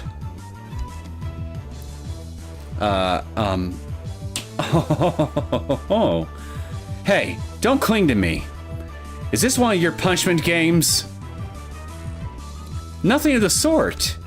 Reina has always had eyes only for you, Mio-san. I want to call you my big sister, Mio-san. Oh, God. I want to be your little sister. I want to greet you every morning, tell you your tie is crooked and fix it for you.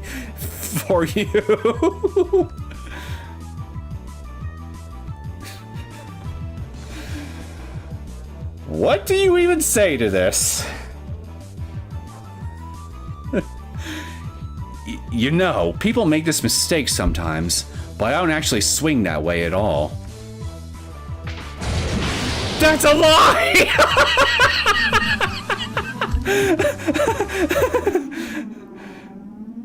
Reina understands! I see the dirty looks you give to men. It might look like you and Tomotaki-san are in a relationship, but in reality, you're even lying to yourself! It's only so that you can fool yourself into thinking you can have a normal love. I know it eats away at you too, Mio-san. Men are nothing but beasts! There's no way a person and a beast could ever understand one another. I think Koto Higuchi, Hanyu, and Riku would like a word with you.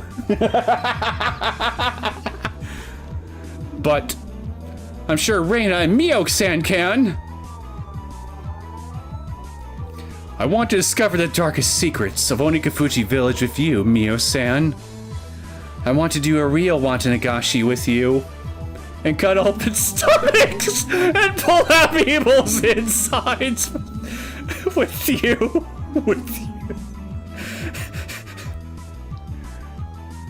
How romantic?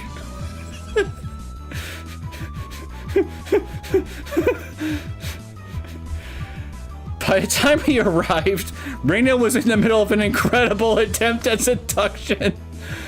Incredible is one word for it. Did she think this was a joke? Your liver is so cute, Rika-chan. I want to take it home? You call that a joke? Well, look on the plus side. If you don't take the entire liver and only a portion of it, the portion that the liver ends up losing will end up growing back.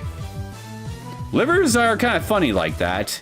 That's the one organ in your body that actually has the ability to actually grow itself back. Last I checked.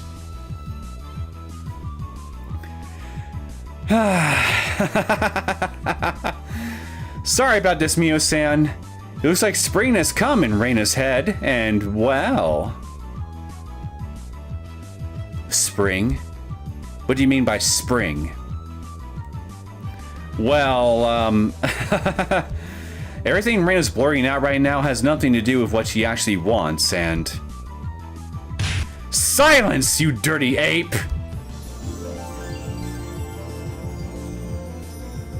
I guess the white Magatama is already having its effects on her now. Reina-chan, it took until now to realize it. You're right. You're completely right. No, wait. It was Keiichi's very presence that triggered it. Keiichi! You need to get the hell out of the search party. Your very presence triggers the effects of the white Magatama.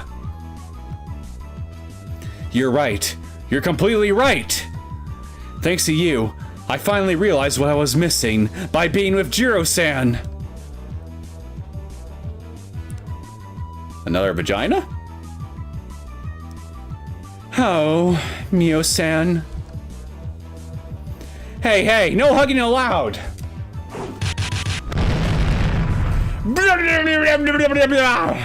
Oh, poor Sadako. Reina didn't even show mercy to Sadako. Oh, Reina won't forgive anyone who tries to tear her away from her true love, even if it's Sadako-chan. Jeez, it's even worse than with Mr. Tomatake, since this one's accepting it. Thank you, Reina-chan. I feel like I could stay with you forever. Now, let's go bring about Orishiro-sama's curse together.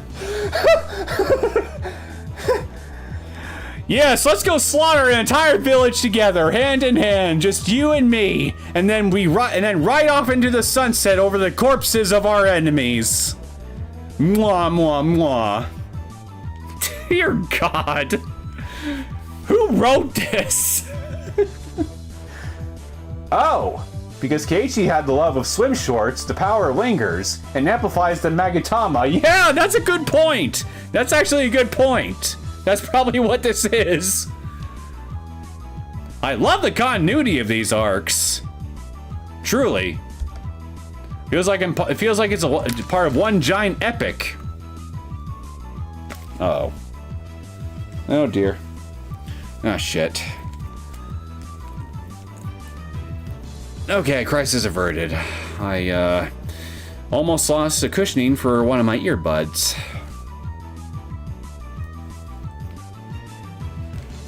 And then we'll line up at the table of the gods and hold each other tight for all eternity! Mio-san! Is it alright if I call you my big sister from now on? Oh, great. At this rate, the great Hinamizawa disaster will happen tomorrow night! The two of them will cut open my stomach and make a stew with my insides! No, they'll probably use your insides as ingredients for their wedding cake, if anything. On you! Takano definitely has a Magatama, right? Yes, she does. Me, Keiichi, Sadako. If we leave things be, it won't be only Reina's life on the line. Something terrible could happen to the whole of Hinamizawa. We need to get the Magatama away from Takano as quickly as we can. Yes, we do. That key ring with the white seal you have, that's Rika's, okay? Please return it to her. I don't want to. Finders keepers. Why should I have to give you something someone else gave me? Still, this was Rika-chan's. Takano-chan took the white Magatama out of her pocket and stared at it, fascinated. Yes, it is. Rika-chan says it's a precious treasure of the Fruity Shrine. You shouldn't have said that, because that's one of her interests. Mion, you dumbass! If you say that to her, she'll... What was that? A precious treasure of the Fruity Shrine. Oh, now that I know that, I won't be giving it back so easily. Let's get going, Reina-chan. It's time for a thorough investigation of this mystical jewel. What shape is it? It's shaped like a magatama, right? Like a 9? But, like, come on! Do you really need to... Surely even a grade schooler would be able to tell you that. What weight? What size? Maybe we'll see how it tastes, too! Please don't lick it. You have no idea where it's been. Oh no, it tastes terrible! Get her! Oh! No, no, I won't be giving it back. Hey, you! Wait right there! Oh, not so fast. Ran won't let you chase Mio-san. Reina stuck out her arms and prevented us from following Takano. If anyone else had done that, they wouldn't have been as much of an obstacle, but with Reina, it looked like it would be a pain. Actually, with Reina as she is now, I feel like even Akasaka with his armor-piercing bullets would be in trouble. Oh, come on. You don't need to undersell him that much. He could handle Reina, I'm sure. He's super cop. Crap! Reina, move aside! We only want what that Magatama Takano-san ran off with. You can't have it. Reina Ryugu won't let a single soul get in the way of Mio-san's research. Gah. If we move into close range, Reina will have way more reach and speed. Which means we'll have to get her from outside her range. Sorry, Reina. Don't hate me for this. Mion peeled something now. 2 handguns! That seems a bit overkill, don't you think? No, those were those model handguns she always made a point of walking around with, despite not only never pulling them out, but also looking completely unusable. No more than a precaution. Okay, so they're not real guns. I guess that's nice.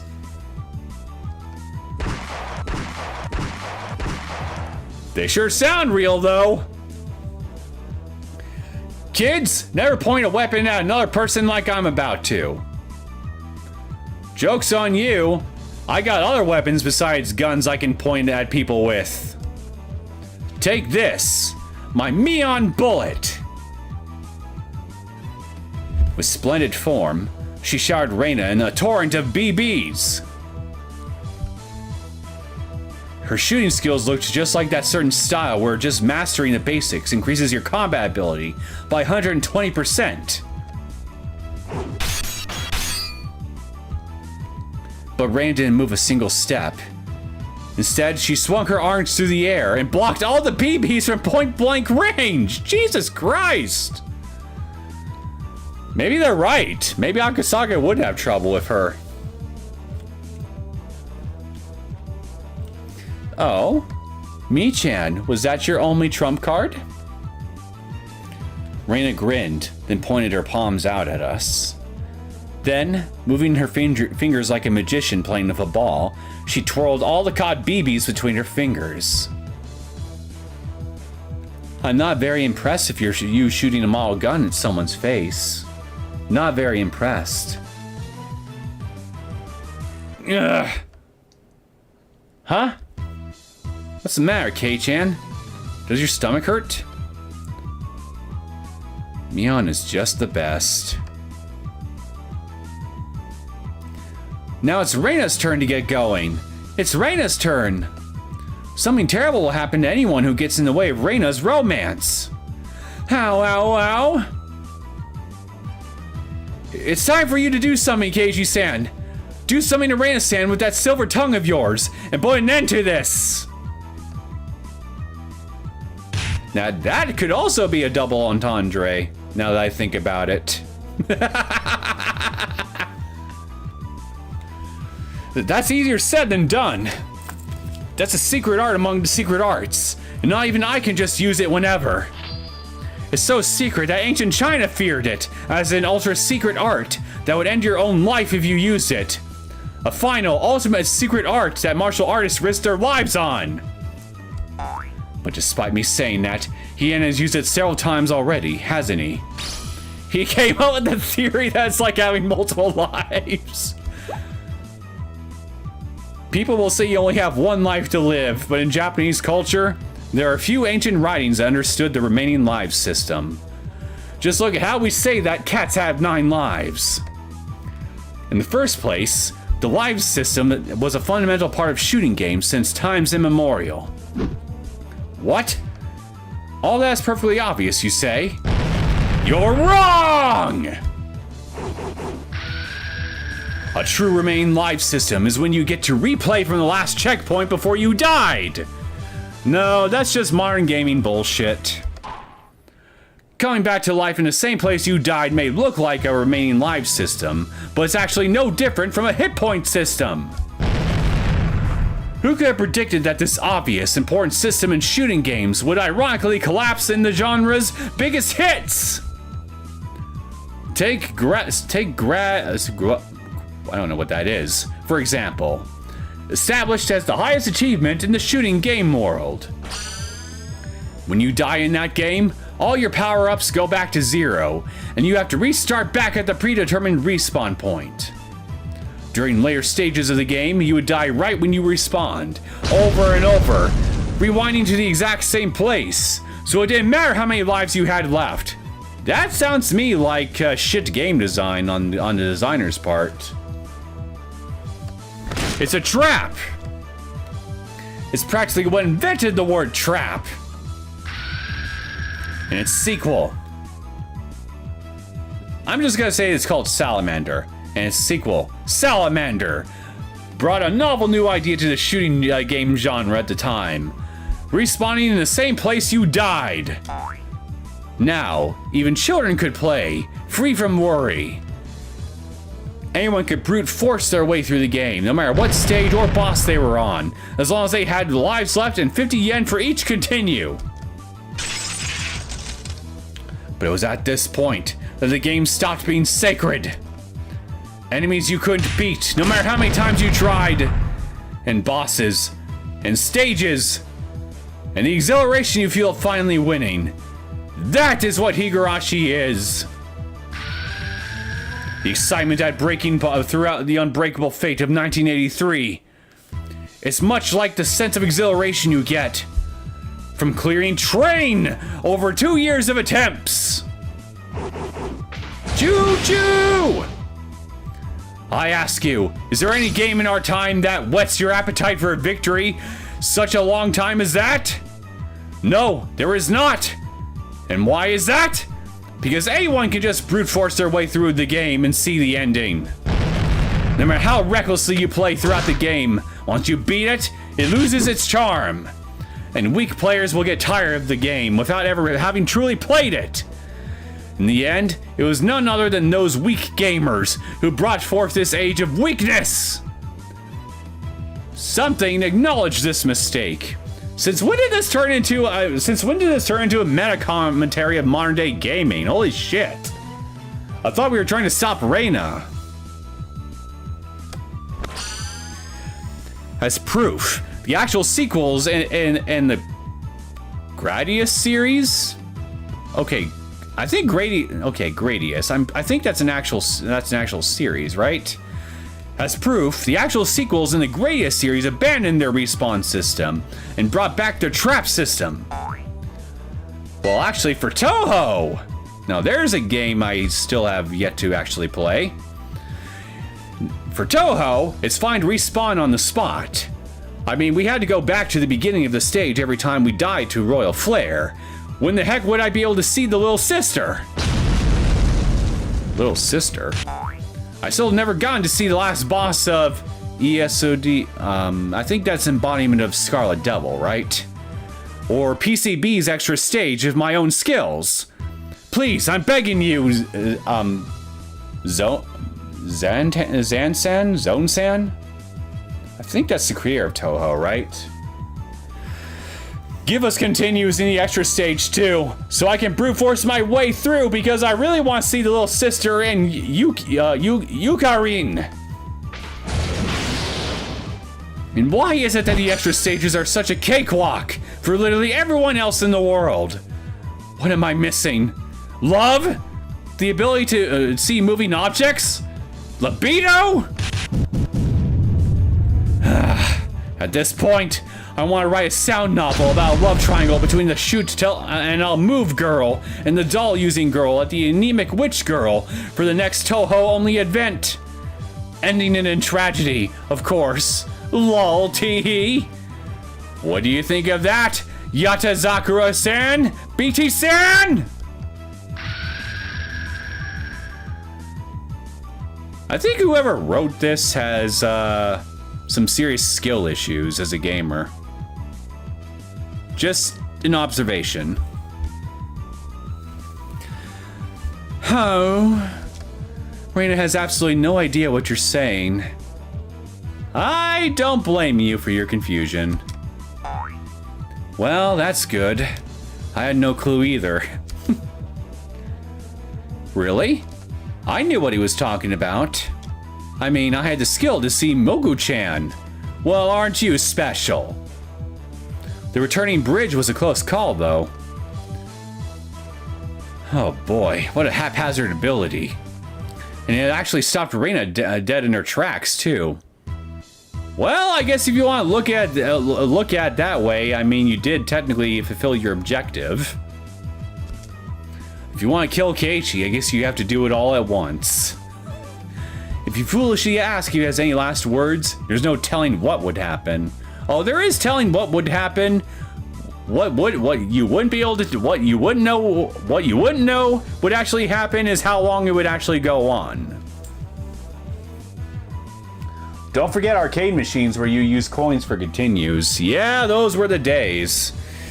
Back when I barely had any money at all and I could only do like what? Maybe a few continues at best before I'd have to call it quits.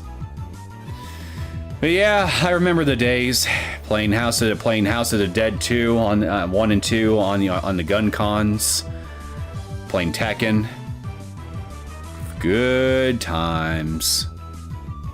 I miss those days. I get it. Takano was right to kill him with a single bullet in Minagoroshi, wasn't he? If he'd gone to say something in the end like the others, it would really have softened the blow of that tragic scene. Wait, Rika. He stopped Reina, but it doesn't matter if nobody is going after Takano. Well, you got a point there. Wait, huh? Were we all entranced by those fantastic words? Stupid! What the heck are we doing? Oh no! Takano-san is gone! We lost sight of her! Wait, Kei-chan, according to one of Zen-san's readme files, there's a part where he says that bombs are basically the same as remaining lives. No, those are just the modern shmup bombs that immediately make you invincible when you press the button. When bombs first appeared in whatever this is, it took almost a second for one to go off when you activated them. Reina doesn't really get it, but the fairies that drop items for you when you use a continue are really cute. Cute? Okay, I gotta look it up now. Hold on. When the hell did Toho actually first come out? Toho Project. Okay, here we are. Toho Project. I'm loath to use Wikipedia, but it'll suit my purposes just fine. Okay, Zune. Okay, Z-U-N. I guess that clears that up. So let's see. So since 1997, and this is 1983. How the hell can you people be playing Toho? How?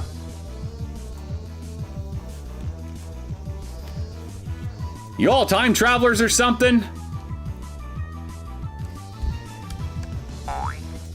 I have absolutely no idea what any of you are talking about. Yeah, I bet you don't, because technically, as far as you're concerned, it doesn't exist yet. I'm sorry, Sadako. I'm able to keep up with them. Raiden is nostalgic too. I get it. We started with Hien and ended with Raiden. Mean we left quite a lot behind. We are still in 1983, right? We didn't fast forward to the 2000s or something without us realizing it, right? There was a long break between Toho 1 and 5 and 6 onwards. Yeah, okay. Well, I'm not too knowledgeable about the actual games themselves here, but I do know it's.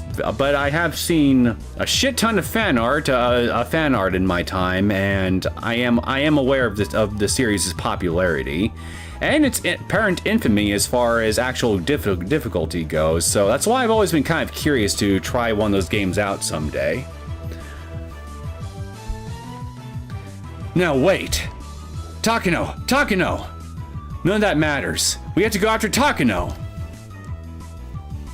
Oh, that's right. We have to get the Magatama back. Keiichi-san, you engage Reina-san in some more strange conversation for us. We're going.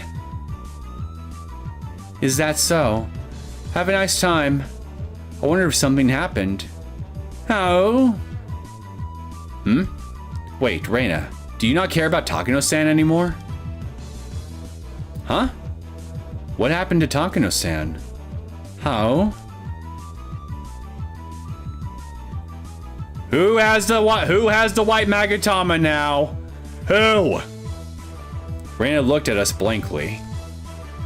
As far as I could tell from her expression, she didn't really understand what she was doing here. Could that mean that Takano didn't have the Magatama anymore? Them mentioning Toho embodiment of Scarlet Devil definitely doesn't make sense for when this story is supposed to take place. No, it doesn't, and I think they actually mentioned a few other real world games in there too. I think Raiden was a top-down shooter, if I remember right, and I'm pretty damn sure that comes well after their time too. So, yeah, this whole conversation seems really out of place. It's highly possible. If Reina went back to normal, then the white Magatama would no longer have an owner. In the worst case, it's okay if nobody finds it, right? There's no problem as long as nobody picks it up. We can't do that. If an ant picks it up by mistake and brings it back to its hill, what will you do then?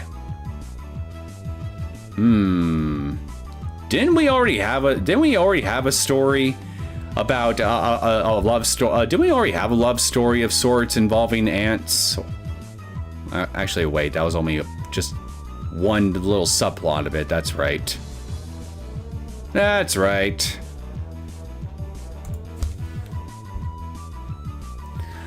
There would be an ant farm at the Ryuga residence the very next day. Anyway, we have to catch Takano. With her ill-natured disposition, she might have thrown it away somewhere.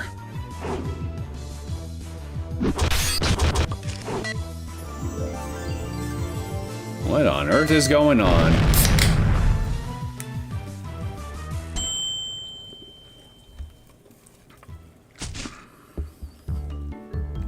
And now we have her. You caused us far too much trouble. Ah, jeez. I need to get ready to do some analyses with Reina-chan, so let me go! Before that, return Rika's Magatama. It's really important to her. Judging by how Reina looked, Takano no longer had it. What's this?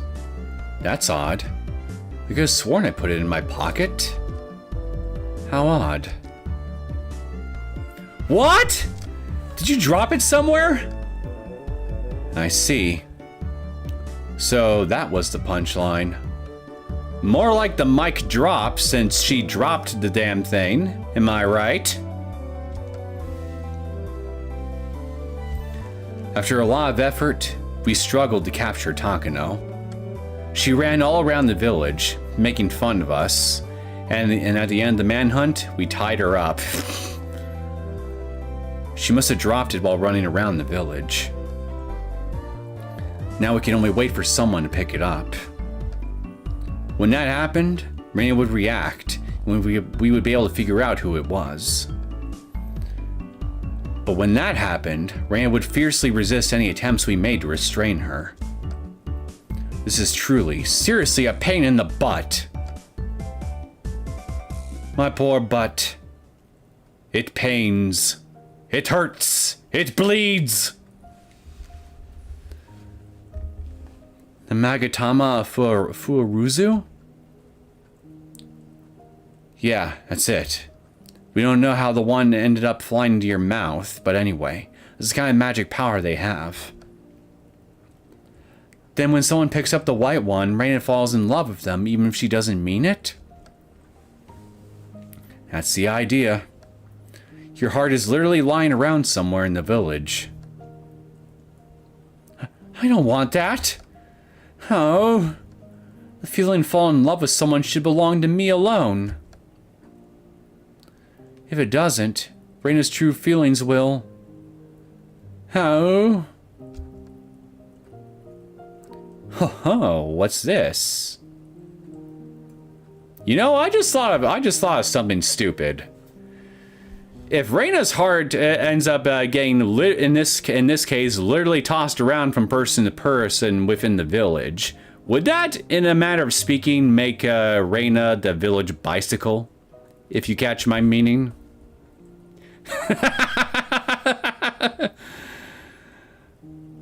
Spiritually, of course, not physically. Ho ho, what's this? Reina's true feelings? Is there someone you like? Why don't you tell this old man? How? I can't even tell you, Mi-chan.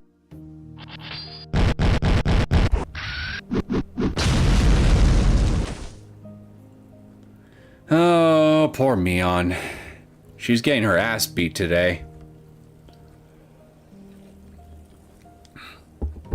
Mion, try a little harder to understand a girl's heart. Though it's weird for a man to say that. If we find the white Magatama, Riki-chan will do something about it, right?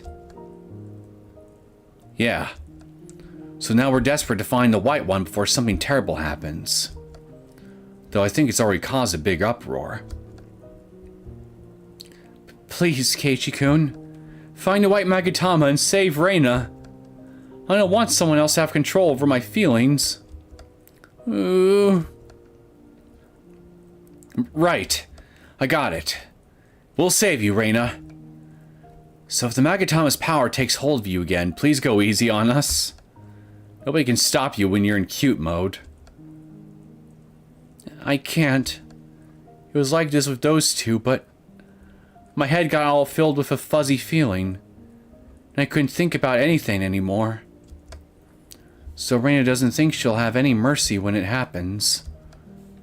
Before, when you all came, Reina wondered why you all got in her way. I thought for sure you were going to tie me up, pour gasoline on me, and have a big explosive barbecue. Jesus, we don't want to kill you, man. Fucking hell. If Reina picks it up, will we have a water park 2.0? Good question, actually. That's a very... Or, yeah. Yeah, because then she'd probably fall in love with herself then, wouldn't we? Wouldn't she? Excuse me.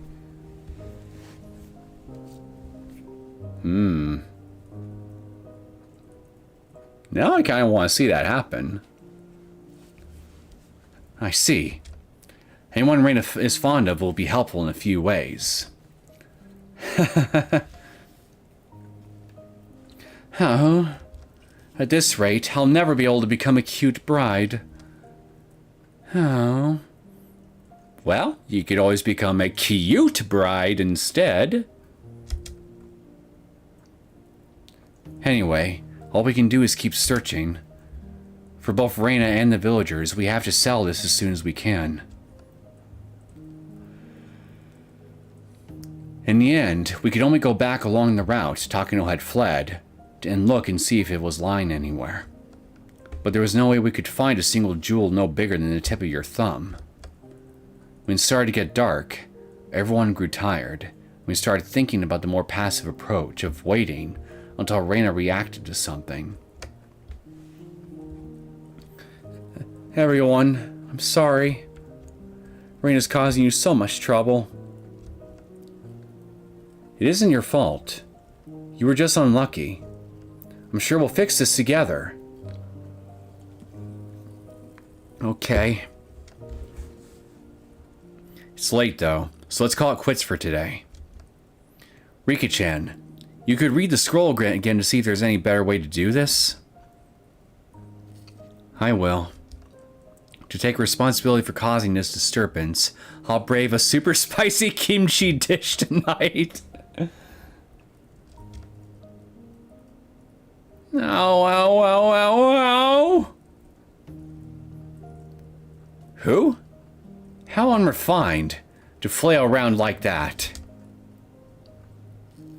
We decided to call off the search for the day. I can only hope somebody normal picked it up.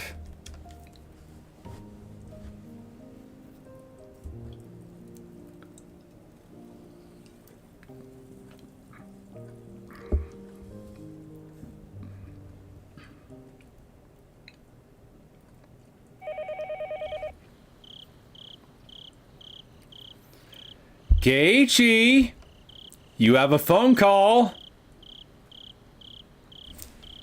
Uh-oh. E-spin, now I'm worried. Maybe your earlier prediction that Keiichi's dad might end up picking up the Magatama might end up coming true. We're in his house. We're getting a call directly to his house. No, wait, but wait, they're calling him. So, it can't be him. Huh? During dinner? Wonder who it is. Could it be about Reina? It's from Reina-chan's father. What?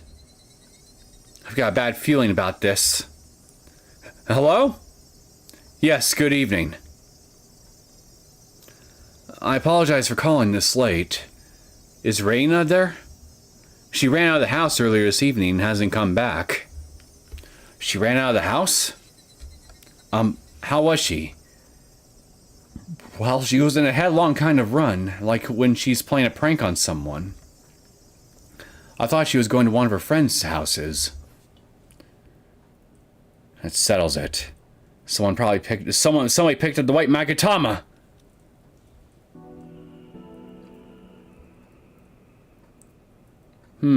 Wonder who could be this late at night. I'm very sorry for being late. What's the situation? We just got permission to go into Reina's room. Judging by how she was acting at school, she must have left some clues in there. Yeah. Come to think of it, I've never been in Reina's room before. Not in this timeline, at least. Makes me kind of nervous. Oh, wow. I had a feeling, but this room is really something. Is it really time to be distracted by all the shit that's likely lying around in here? I can't tell whether it's a collection of trinkets or just a mess of junk. And yet she knows exactly where to find each and every one of her treasures. She's just as terrific as she is. How'd she find all these things in here? She must have been a dog in her past life. I bet she liked collecting a lot of shoes and stuff. I always thought girls' rooms would be like more tidy, more cute and bright and girly. Maybe that's just a misconception that guys have. Depends on the girl. I mean, Reina's room is like this, and Mion's room has comics laying around everywhere. Well, this old man isn't a little girl after all. Meep? I think that was just Mii's manga room. Keiichi, have you ever been in Mii's actual room? Not in the main building. The one farther away. Rika-chan! Shh! Shh! Oh. What's in your actual bedroom, Mion? Bunch of girly things, methinks. Maybe you got a stuffed penguin in there somewhere? Would you look at this? Look at all the books over here. Sako pointed over at Reina's desk. A big pile of books, some open, sat on top of it. What kind of books is it this time? Comic book volumes, maybe? What's this? Modern Washizu Mahjong. Like the Crying Dragon. Story of a Mahjong Wanderer. Didn't know she was into Mahjong. Wait, these are all books on Mahjong! What? Wait, Mahjong? Oh god, no, it's Oushi! Oh god! One of my earlier predictions! Well then, it's time for me to declare Ricci. I finally got a good tile. No, okay, I guess it's Akasaka, never mind. I could have sworn he was into that too, last I checked. That's a lie! Reina knows. Akasaka-san, you've been pretending to build your hand since turn 5, but you're actually just discarding your draws. You're switching the tiles in your hand to make it look like you're keeping them. But why would you suddenly declare Ricci now? Why now? Reina understands. You could stay in Tenpai without Ricci, but you got a good tile to get rid of and make your discards look good. All for a trap? All for a trap? Now this is a surprise. Ryugu-san, how in the world did you become such an incredible Mahjong player? Wait a minute! What the hell is Akasaka even doing in Hinamizawa? It's true. Akasaka-san's discards are nice and filled with pin tiles, and it even has a Suji, making the 6th pin look like a safe tile, doesn't it? You're good. That was a splendid read. That's a lie! Why do you keep lying? Why? You were lying just now. This is a trap to get Ushi-san to think you're waiting on the 6th pin. Is it actually Ushi?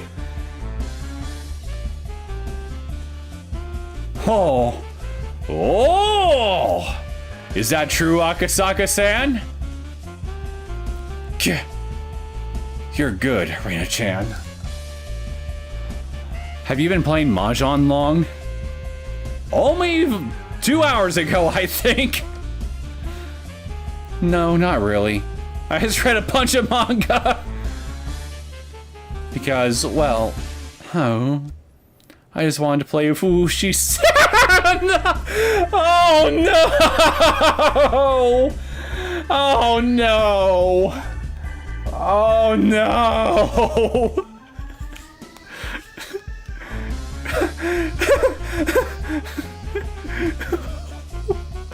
Reina's cheeks flushed pink, and she snuggled up next to Ushi's arm.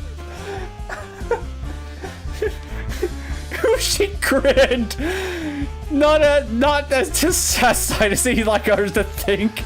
His upper lip pulling away up to hide in his excitement.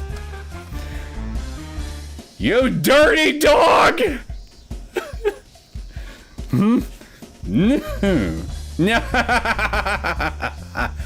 Well, what's going on now? Does this mean I finally have the charm of a dandy now that I've reached the end of my middle age? Oh, this is the tile you wanted, Ushi-san. Here you go.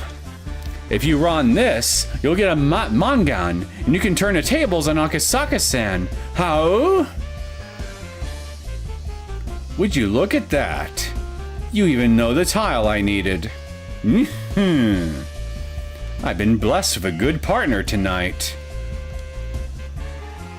If I lose any more, I won't have enough money to pay for the Shinkansen fare back home. I'm sorry, Yukie, but I can't back down here. Not now. Don't do it, man! Sunken cost fallacy is a bitch! Reina has always had a strong perspective of character. She was the one who singled out Mion/Shion chapter 2 and 5. Yeah, you're right about that. I forgot she did do that. Oh, what a cute tile. I'm taking you home with me. Bon, G, and another Kan. I'm taking all the So tiles home with me. Oh, Ryugu-san, Hagasaki-san is already in Richi. Isn't it dangerous to reveal more Dora? Ooshi, what a game! The table is like a typhoon. Young lady, your hand is clear for all to see. I won't play into it. This isn't a So tile. And with more Dora on the table, I'll press my attack. I'll call another Kan as well. Oh, I'll run off your Kan. Chankan, Dora, one red, a Mangan. What kind of mahjong are you playing, young lady? A Yaku-less hand? Well, beginner's luck happens sometimes. You have to be especially careful when playing against a beginner. How? Well, that tile fell over when you were making your wall, Akasaka-san. Mr. Investigator, you got a glimpse of it, didn't you? You've been looking over it all game, thinking about something. What? You mean you predicted my con and used it in a trap? Well. Wonderful. Ryugu-san, what talent you have. This is a surprise. How? If Reina does even better, will you let her be your partner, Ushi-san? Yes, of course, yes. Come, let's keep the momentum going tonight. I'm going to give him the benefit of the doubt and assume he means partner as in mahjong player, nothing more past that. Because if he means anything more than that, then, well, dereliction of duty would be grossly underselling what he's doing here, Mr. Detective. This is the first time in my life I've had such a compatible tag team partner. No, we can't show her mercy anymore. We'll have to play for real, or we'll never beat her. Not even you can compete with her, Akasaka. Uh-oh. Super Cop, you're disappointing Rika. I can feel raw ambition, the kind that not even a lot of veteran players have. This smell of gunpowder, there's no mistaking it. This girl has a gift. Note to self, the talent smells like gunpowder. Ushi-san, this has gotten interesting. I'll give it my all! Bring it on! Ryugu-san, let's take everything Akasaka-san's got. He'll be paying for our entire victory celebration tonight. Oh, we'll take him together, and then we'll have a night celebration all by ourselves. Oh! Reina is amazing. She could do anything if it was for someone she liked. The word impossible isn't in her cute mode's dictionary. Clearly not! If she can be this good just by reading a bunch of manga. Even during club, none of us have as many ups and downs as she does. You're right. Her results after she's exploded, and when she hasn't, are strikingly different. Anyway, we can let these people play their mahjong games. More importantly, Hanyu, we have it this time, right? Hello? There's no doubt. Ushi is carrying it right now. Ushi, we're sorry for interrupting you on the job. Did you happen to pick up a white magatama in Hinamizawa? Or rather, a white keyring with a seal on it? Oh yes, I believe I did. I remember. I figured I'd bring it to the person managing lost property, but I forgot. If I don't bring it there, that'd be misappropriation, you know. That belongs to Rika. Please return it at once. That's right. That magatama is the reason Reina's acting like this. You idiot! You should not have said that, because now he'll keep it, because he'll want to keep winning. Mion! Take a hot glue gun and seal your lips shut with it. We'll turn it back to normal, so please give it back. Ah, you idiot! What are you? What? I see. So that's how it was. And here I thought I'd reached the peak of my middle age. Then if I return this key to you all, Ryuga-san will go back to normal. I'm not sure I like that. Huh. With Reina's skills at reading people, I could see her become a world pro at poker. Yeah, she'd probably be real damn good at that, actually. Frighteningly so. I'll need Ryuga-san's help to retake everything I've lost tonight. So I'll be borrowing her for a little while longer. We can't let you do that. Reina asked us to save her. And I promise to save Reina. Give her back right now. What to do? Well, just like how you all sell differences with your classroom club games, in this parlor we decide everything with mahjong. Are we really doing this shit right now? I don't even know the first damn thing about mahjong. That's right. Oh dear God, she's copying his laugh! If she gives me that magatama back, Reina won't be able to be Ushi's partner anymore. Reina doesn't want that. She doesn't. Oh.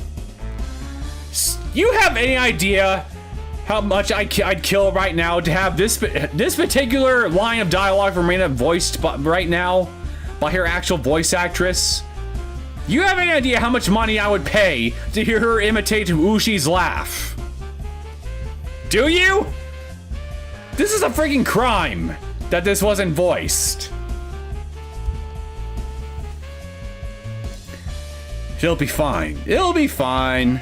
When Ryuga-san and I give it all we have, nobody can beat us. We're the greatest mahjong team that's ever lived. Oh. Reina will be with you forever, Ushi-san. How? Idiot! That isn't how you really feel. The magatamas just make you lie to yourself. Do you remember what you said when you were sane? You said you didn't want someone else to have control over your feelings. You wanted us to save you. So Reina, I'll rescue you. Sorry, but can someone give me their seat?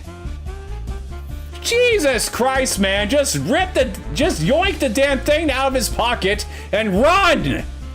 The guy's got weigh like 300 pounds. You can surely outrun him.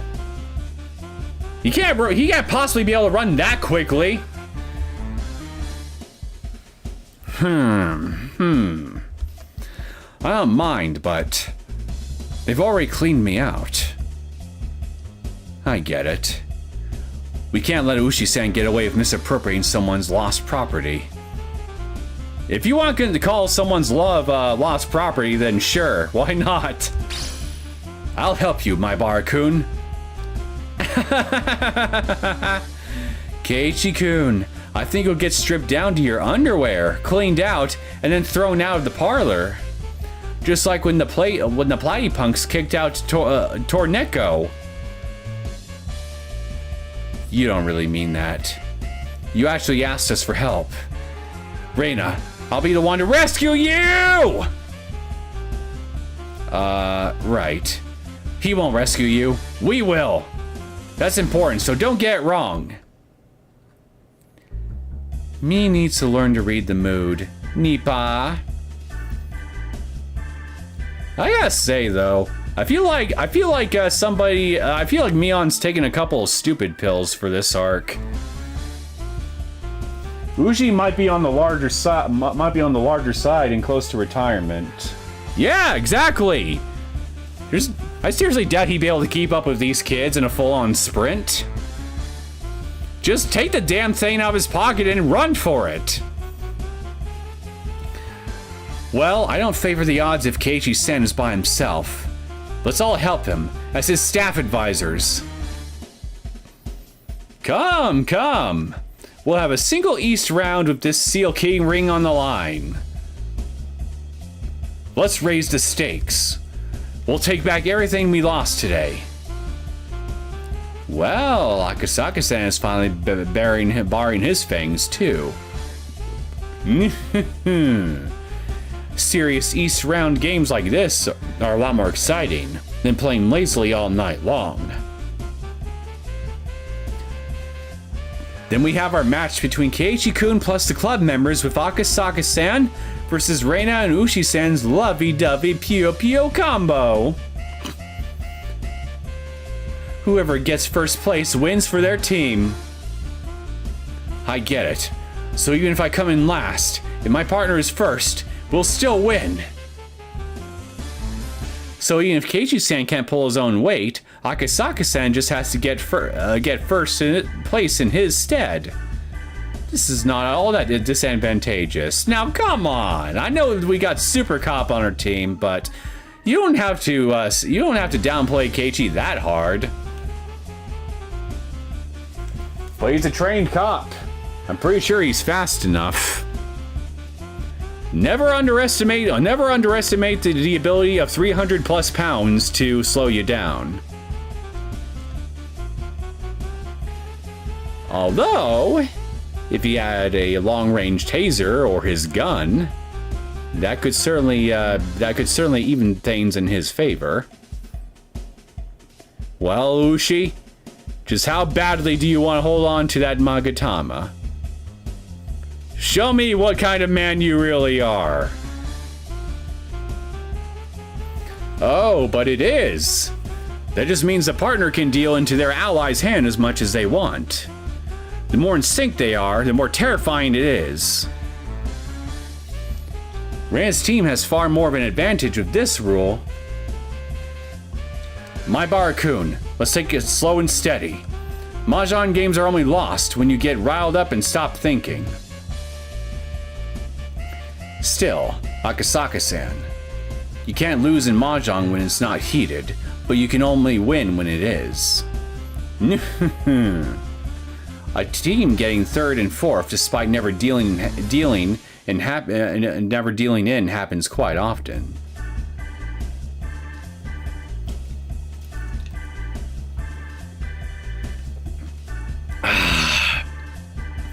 Those who don't really understand Mahjong, myself included, would like an explanation. What are the rules to this game anyway? Well, I had a chance to learn the rules in Yakuza 0, but I couldn't be bothered to learn them there, so... If you're gonna force me to do it anyway, then whatever, I guess. Ow. An East round game, also called a Tonpassen, is a short match that ends as soon as the dealership goes around once. If the team with the first place player wins, then victory will be determined by how well the partners work together. And since it's such a short match, Keiichi and Akasaka won't have any time to feel each other out. Ow. Hey, can't you just go around behind them and tell us what tiles they have? Well, that would certainly be the most efficient way to go about it. Wow, that would be cheating. You know, the Magatama of Fuorazu you made are just as much of a cheating device. Just take responsibility and help us out. Rika-chan, what are you muttering about? Please be quiet. I'm trying to focus. Keiichi, I have a way to cheat and secretly look at their hands. Now, we can't possibly lose. Cuckoo. When did you set that up? If we know their tiles, we'll never lose. You're still gonna lose. I'm calling it now. You're still gonna lose. Great. This is a good flow. My Barakun, how are you doing? I've got no clue. Maybe I should be backing you up. I'm making a Honitsu with man tiles. Save up low-numbered man tiles and wind tiles too, just be sure. I get it. I'll collect the tiles you need, then deal them in. Got it. So this is a team match. Once Akasaka-san knows the tile he needs is in Keiichi-san's hands, he can declare Riichi, to get even more points with a surefire Ipatsu. Which means Kei-chan has to be careful. If the other team realizes which one is collecting tiles for the other, it'll be really bad. He has to choose his discards carefully to make sure it looks like he's playing normally. Otherwise, he'll make a mistake and deal into them. And it'll be all for nothing. He'll be fine. We have Rika-chan reading their tiles. I won't let a single dangerous tile out of my grasp. How? I wonder what they're talking about. I wonder. I'm sure it's a trick. Wushi-san, be careful. Whenever Mi-chan and the others smile like that, they've got an evil plan up their sleeves. All of the club members are playing, so I'm prepared for that, of course. But we're not going to go down quite so easily. Right? Right. Yeah. Wow, they're two peas in a pod. More like two turds in a toilet. I don't know how Rana really feels, but she certainly seems happy right now. Maebara-kun, I need to discard a tile, but it's the Dora. Judging by the state of the game, Ushi-san wants to call it.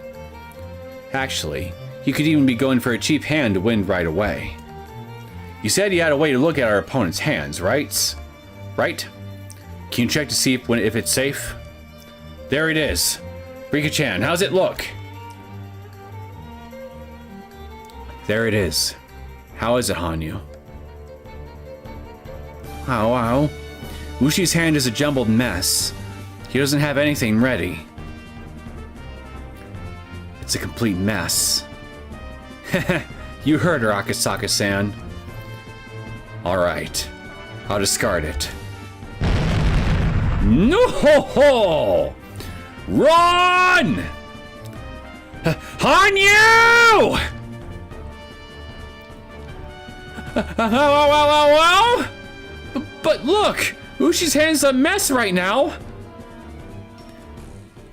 Ushi turned his hand over and plucked the winning tile right into it. Yes, at a glance it looked like a jumbled mess. But only because he purposely hadn't organized his tiles. Once a person gets to veteran level and above in Mahjong, they can easily read where another player's discard tiles came from in their hand and to an extent, predict what else they had. Well, that's unfortunate. So he kept his tiles out of order on purpose. A high-level technique to confuse his opponents. That's not like you, Akasaka-san.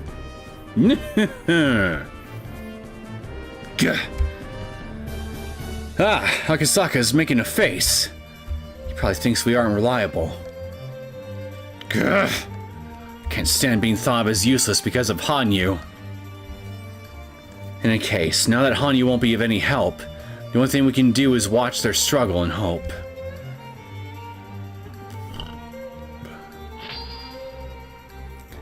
Oh, pawn for me.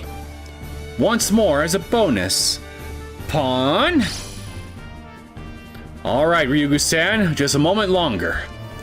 Here, Con! My, how strange. Ryugu-san's open pawn is worth 3 Dora now. How? Ushi-san, that was wonderful. Ow, ow, ow. Crap.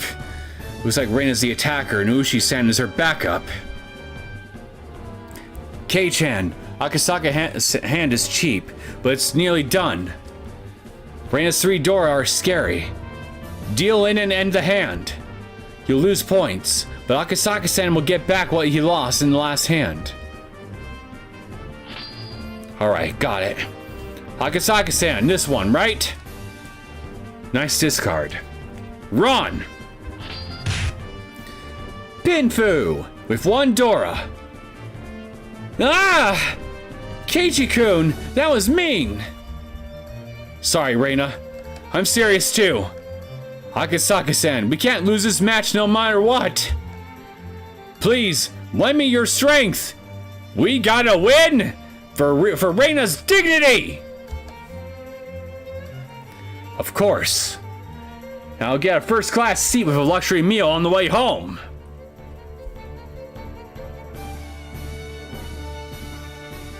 Before we knew it, an audience had formed, and there was a rare level of excitement in the parlor. Generally, to prevent cheating, parlors don't allow people to watch other players' games. The only time people could gather like this was when some special event was going on.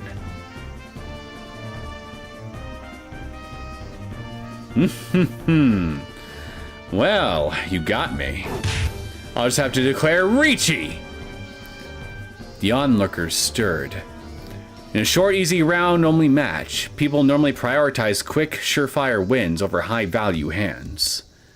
Declaring Ricci added a Yaku and got you more points, but meant declaring you were in Tenpai, so it would make your opponents cautious. In other words, it made them go against the fundamental concept of a short match. Keiji-san, my trap senses are tingling. It must be a trap. I trust you, Sadako. What kind of trap could it be? From what this old man can see, Reina's hand has been too quiet. She's been in Tenpai for a few months now, switching Dora and red tiles into her hand. Now she's on a clear double-sided wait? I don't understand any of that. How is that in Ushi's Ricci a trap? Anyway, it's my turn. I'm on support, so I can discard more easily than Akasaka-san. I'll have to discard something already out so I don't deal in. Any tiles Uchi-san already discarded are perfectly safe, right? Like this one? Keiichi-san, that's the trap! I bet Reina-san's waiting on the safe tile Uchi-san just used to declare Ricci with. What?! Setting up one obvious trap to draw your attention, then putting the real one somewhere else. It's the very first thing you learn in trap school. Misdirection. I love it. Shame it's being used on me, though. Well, that's possible. But we can't ignore Ushi's Ricci either. This is a difficult situation.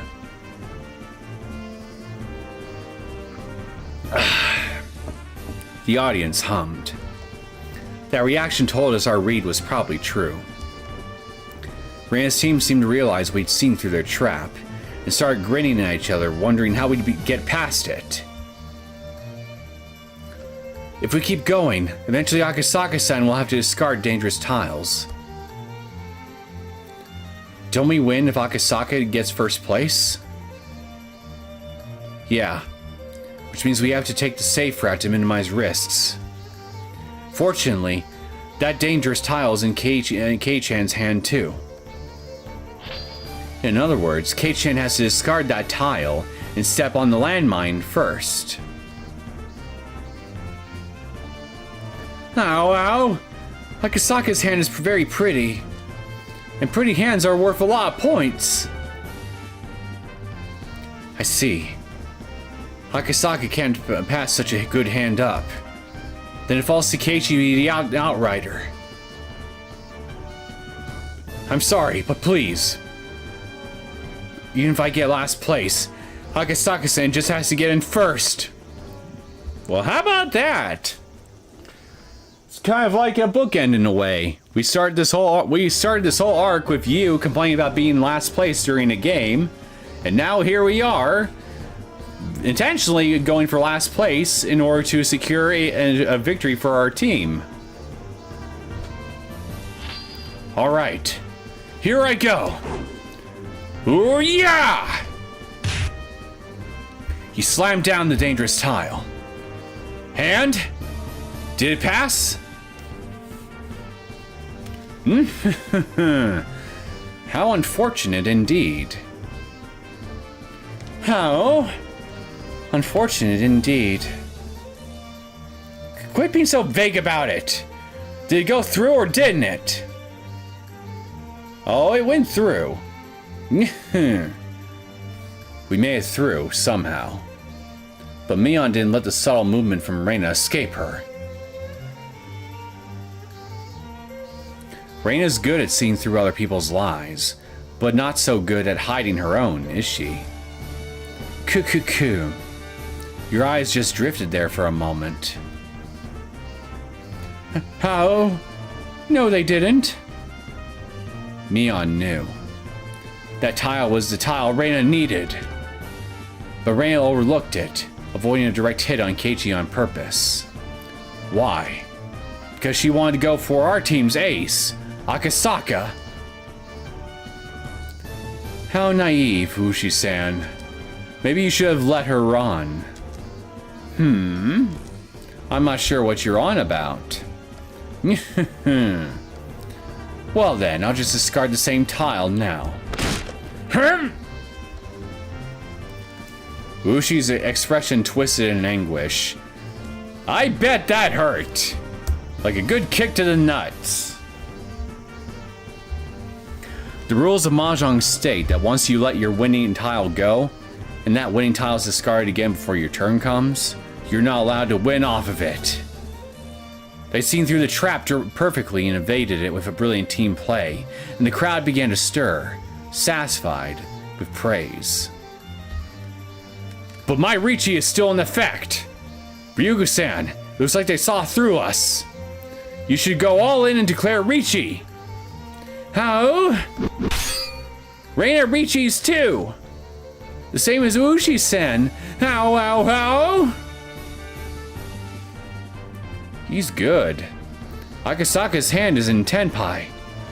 What will you do, Akasaka-san? Go for it? Yeah. Nobody's hand is changing at this point. Alright, I'll declare Richi too. Whoa! Oh, really now? We're both in Richi over here. Will you be able to win? Oh, you got in the way of Reina Ushi-san's private Richi. Boo-hoo! Honestly, to me, I think I'm doing the whole world a favor here. You in particular. But it's okay, because Keiichi-kun will give me my tile. Won't you? Gah! Just can it! My hand's coming along too. With just one more good tile, I'll turn this situation around. I see. In some rounds, everyone has a fast hand. People are often waiting on the same tiles in times like these. Please be careful. A double run could happen. Kei-chan, if you deal into a double run in the East round, we won't be able to recover. I wouldn't discard it even if you told me to. further along your hand gets, Keiichi, the less tiles you'll be able to discard. It'll get more and more dangerous. Crap. Do I keep going or play it safe? Well, hey, you know what they say. Sometimes you gotta be willing to risk it all if you're ever really gonna win big. Sometimes the best things in life are won by you taking risks. Kei-chan, try getting as far as you can first. If you end up with a dangerous tile, then you can abandon your hand. Right, got it. Huh? This tile is... Oh, it fits. It fits, but not in a good way. You don't have Tanya or Pinfu. You're in Tenpai without a Yaku. Oh. I've been watching the whole time, so I know this is right. That tile on the end of the wall in front of Ushi, the one with the scuffed corner, is the tile Ushi needs. Really? You know for sure? Yes, I do. Ushi has the Yaku where all his tiles come in pairs, so there's only one tile he doesn't have. Oh, I know that Yaku. It's called Chitotsu, right? I get it. It's easy to control your discards when going for a Chitoi. It's the best Yaku for the team's support. Who will end up drawing that tile? 1, 2, 3, 4. 1, 2, 3, 4. Oh, that isn't good. It'll be Akasaka-san's draw. Oh, Sadako-chan is making a worried face. I wonder why. I know why. That's the face of someone who just drew the wrong tile. Oh! Again, it's a freaking crime that this isn't actually voice acted.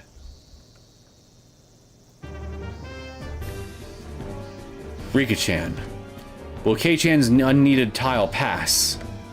I'll check. Hanyu? Ow. It's fine. It's okay.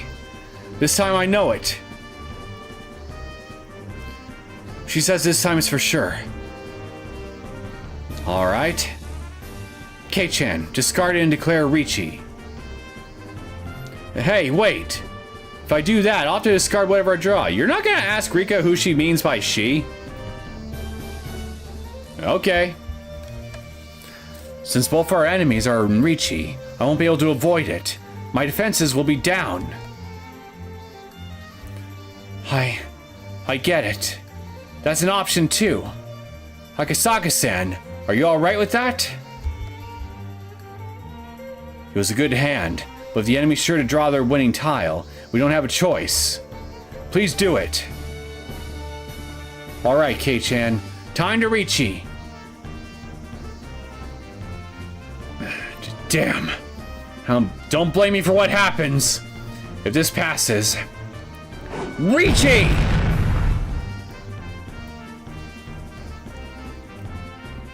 Well, I can tell you definitely didn't like that. I understand nothing about mahjong. You and me both. I'm just trying to keep up the energy just for the dialogue, but to tell you the truth, I don't really have any idea what's actually going on here. So I can't really get too terribly invested in what's going on as a result. But believe me, I am trying for what it's worth. But when I don't understand what the rules of how a game is actually played, I mean, it might as well all just be visual Greek to me, you know? Hopefully this segment will be done soon. Once again, Ushi made a face. And another wave of noise came from the crowd of onlookers. I had no idea what it meant, since I didn't know the rules, but it seems like that was a masterful play. I wonder why. It passed, right? Great. With all 4 players in Richi, This hand ends in a draw. How? A draw? It's over?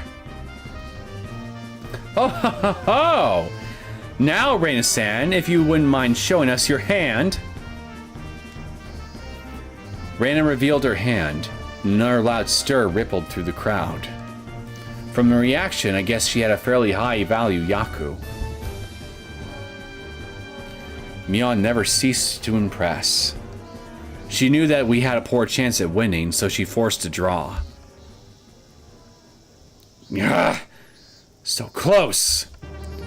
If she pulled off her hangman, we would have had it in the bag. We won't let you win so easily. I'm serious, and Meibara-kun and the rest are just as serious. We're in this for the long haul. This has turned into quite the interesting night. A high-level battle indeed. This is the kind of mahjong I've always wanted to play. Yes, and my blood is boiling for the first time in a while. It's time to get even more serious. But it won't work. Reina is here, so Ushi-san is going to win for sure. After all, Reina and Ushi-san were fated to meet again ever since their previous lives. Oh dear God, here we go. Reina and Ushi-san will become legendary mahjong players together. How?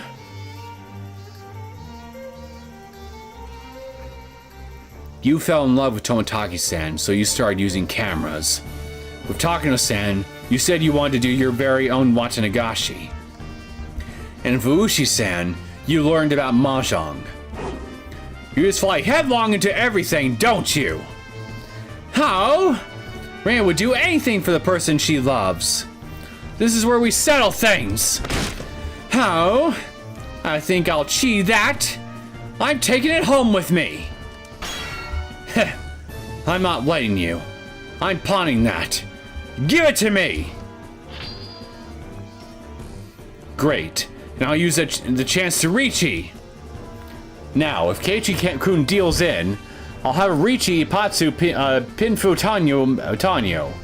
A Mangan! Then I'll pawn that to get rid of the Ipatsu. I know the writers are really trying here, but I can't get fully invested into this game of mahjong. I don't know. Without that, it's only 3 hand. Your hand just got a lot cheaper.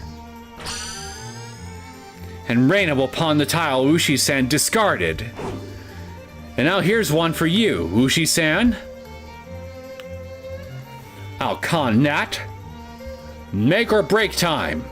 Will I crush you with a Rin-shan? Bring it on! Draw it! Mahjong is a game where luck and skill are intertwined. Even the greatest of veterans can be overturned by luck.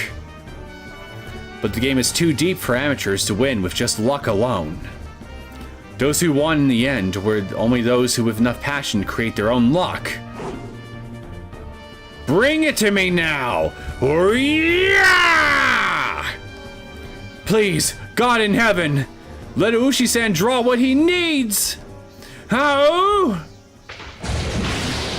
Unuse your God now, woman. Ba-bum! But it wasn't enough. Ushi, no Rin-shan. Which means Ushi's team can no longer stop Akasaka from winning! Oh dear God, are we almost done? Alright, this is the one. Nice discard. That's Ron. Richi, Pinfu, Tanyo. Now I'm finally at the top. Oh, we've done it. But it's not over. He doesn't have a big lead. Let's not get ahead of ourselves. Oh, the game isn't over. Aww. The power of Reina's love can turn this around. Piece of cake.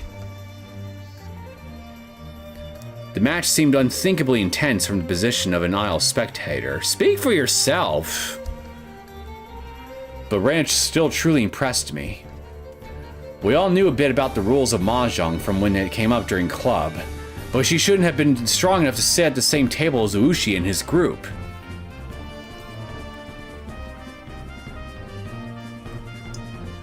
And there's the last of my drinks. Hopefully my throat can hold out for the rest of this. And yet, she fell in love with Ushi because of the Magatama of Fuarazu. Studied enough to match his abilities, and actually caught up with him. I suppose if nothing else, I think the Magatama in this arc have shown beyond a shadow of a doubt here that when Reina really puts her mind to it, she's actually something of an analytical genius.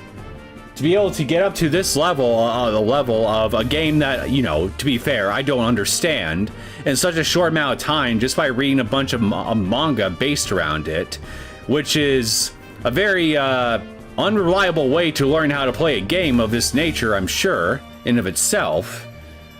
I think if nothing else, that really speaks volumes to Reina's analytical abilities and thus her intelligence. She could really do a lot of things. She could really go places in life if she really wanted to, is all I'm saying. The only Mahjong I understand is the single-player solitaire version. I don't think I never even played solitaire, now that I think about it. One of those things on my bucket list I'd never gotten around to actually doing. Meep. Reina has surprisingly terrifying latent abilities. Yeah, that's just what I was saying. This incident has proven beyond a doubt that Reina is incredible. Yeah, this old man thinks she's pretty good. She's more than pretty good. Even without this team match, Reina still has the ability to rival Ushi-san and Akasaka-san. That's not what I meant. The music stopped. I was just thinking, well, that trying to match her tastes to the one she likes and putting all of her effort into it is praiseworthy itself. When you start to like someone, the first thing you do is try and pull them into your own world, right? You try to get them to like the things you like. Isn't that the normal thing to do? Well, yeah, you're trying to find common ground with the other person. Establish connections through that, you know? It's a pretty normal thing to do. That's what I would do. There's probably more of us than you think. But Reina's different. Whether it's Tomotaki-san, or Mio-san, or Ushi-san, she tried her very best to match herself to their interests. The short time she took to learn it all is crazy, of course, but I'm not surprised about that as much as I am about her putting in the effort to match her partner. Translation, she'd make for a damn good wife to somebody who'd want to wife her up. Perhaps you're correct. All that work matching yourself to them would be exhausting, wouldn't it? But hey, if it makes her happy.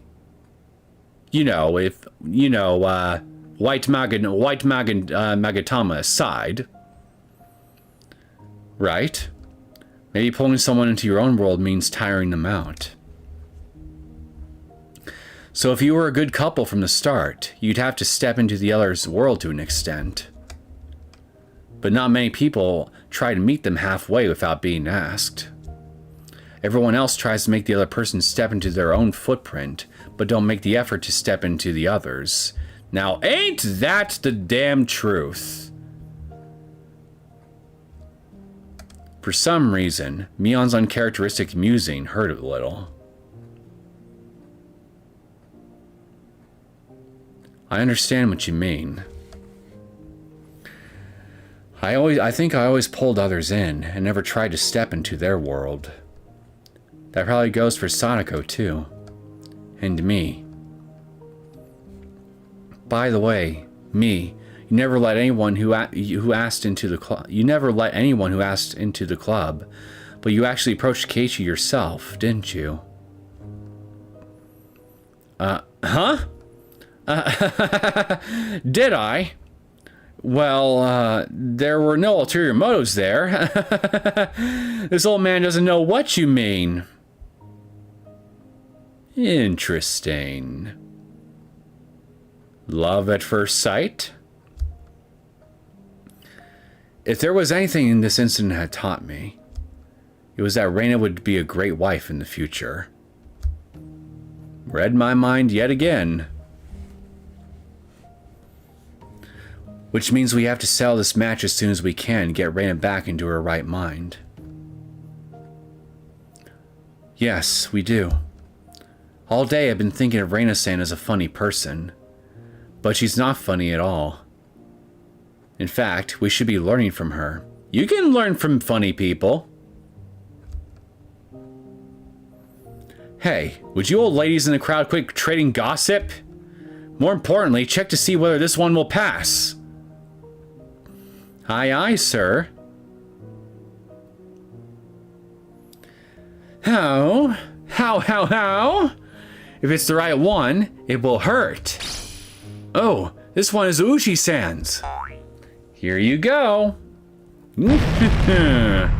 Run! Reina-san and I are the greatest team on the planet.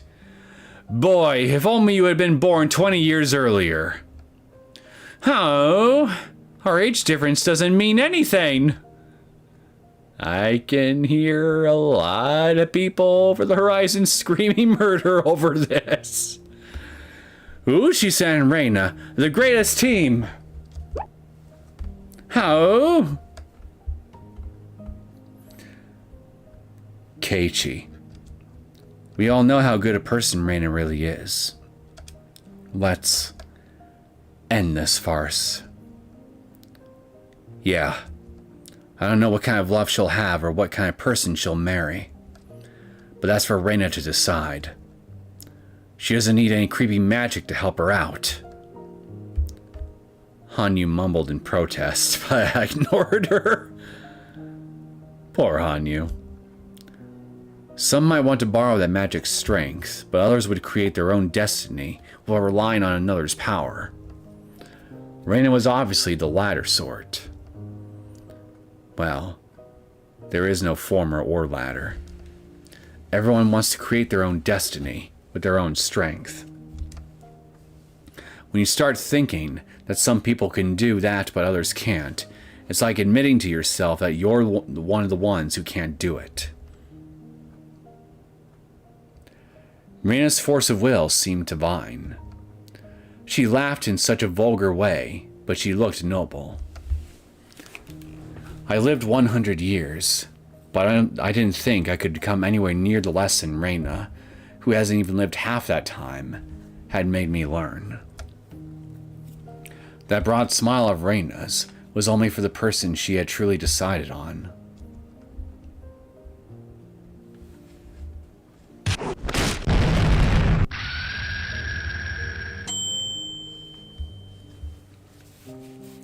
Eventually, the heated match ended, and we tallied the scores. There were no huge hands, only the trading of a few point sticks here and there, so it seemed like they found it difficult to know who won. Finally!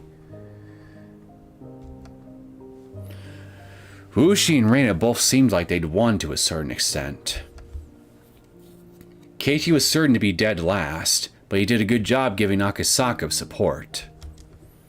If he could take first place, they'd win as a team, so Keiichi getting last was decided from the start. Oh!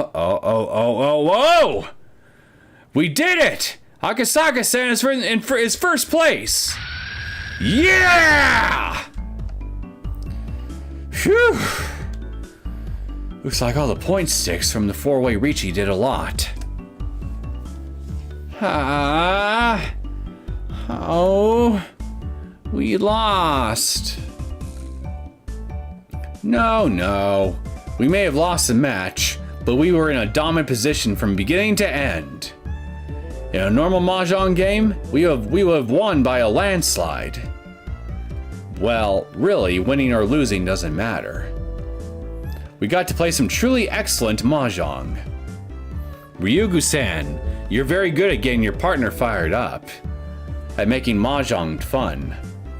Fun for you, perhaps, but for me, not so much.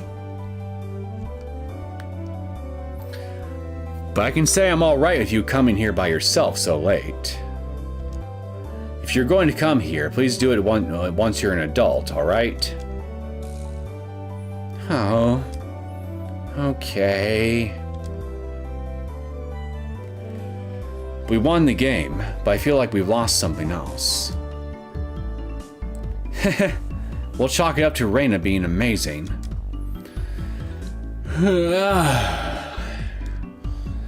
All that tension gone, I'm tired all of a sudden, even though it's still early. Oh yes, I promised to give back this key ring, didn't I? Whoops! Sorry! Oh, no! When Ushi plucked a Magatama from his pocket, his fingers slipped and flung it away. And...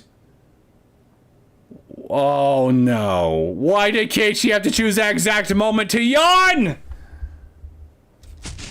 Yeah! Somebody quick! Use the Heimlich maneuver on him! I swallowed it! What? What are you doing, Kei-chan? Throw it up! Throw it up! This old man will punch you in the abdomen! Sadako, hold his arms behind his back! And... wham wham! Please stop! I'll be quiet! My body's going to regret this later!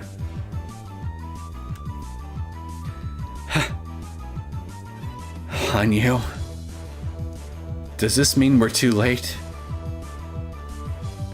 Ow, ow, ow, ow, ow! Once it goes into someone's stomach, it gets melted down and absorbed. We need to do something before 30 minutes go by. Get him to the shrine! But we have the red and white Magatama now. If we take Keiichi and Reina to the fruity shrine, I can undo the curse right away. Alright then, we're bringing the two of them to the shrine before they do something they can't take back. Come on, me, Sadako. We're dragging them over there. Aye, aye, sir. Well, you better hurry, otherwise these two are probably gonna start a family.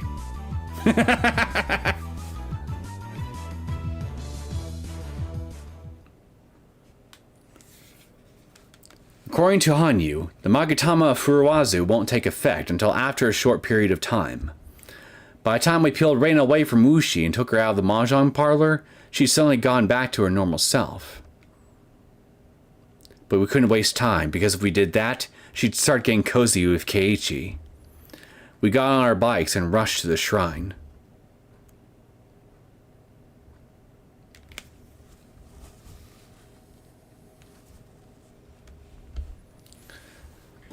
Man, this is really taking a while.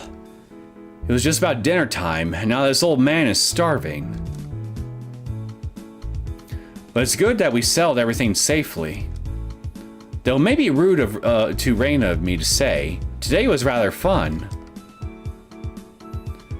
Fun or not, we got a glimpse of how terrifying Reina really is. Can't say I'm totally satisfied with the ending, though. Why not? Did we not resolve things safely and smoothly? You're being a bit odd, Mion-san. For some reason, Mion didn't seem to be very amused seeing Reina and Keiichi riding side by side. No, she's jelly. It was funny to me, so I let it slide.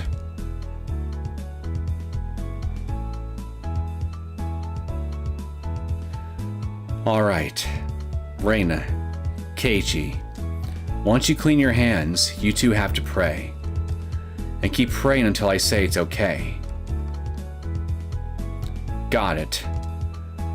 Come on, Reina, let's get this over with and settle things. If we waste time, that weird power will start affecting you again. Yeah. Oh. Little by little. Well, I think I feel it coming on. Hey, Rika-chan, this is bad. Please hurry. I am hurrying, so you focus your mind on prayer. All right.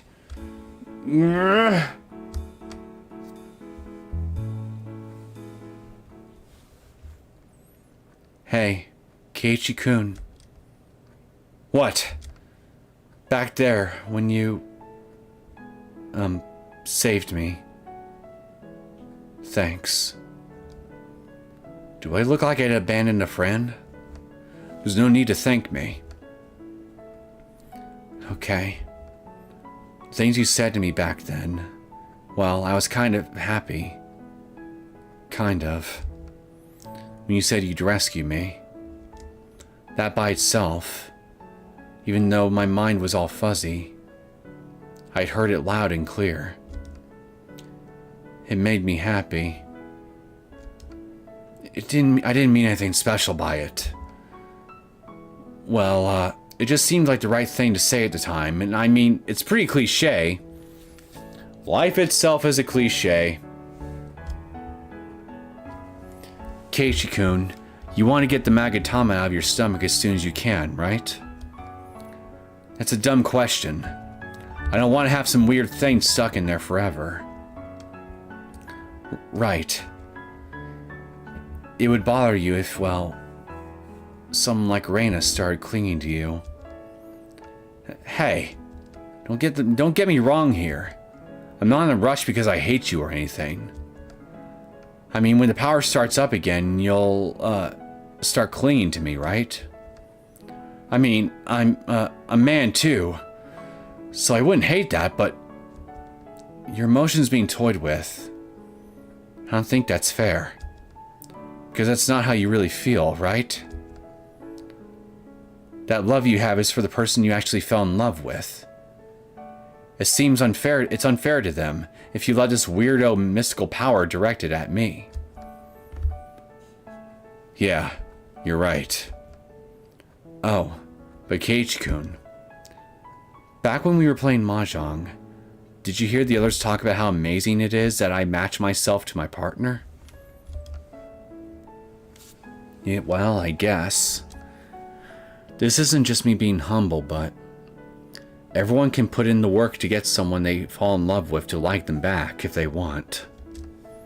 It's not a special power Reina has.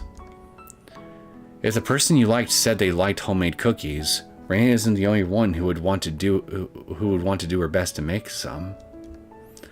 Mi-chan, Sayako-chan, Rika-chan all would. And of course, you have that power too, Keiichi-kun.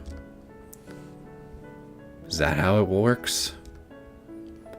I guess I can relate to liking your homemade cookies, though, Reina.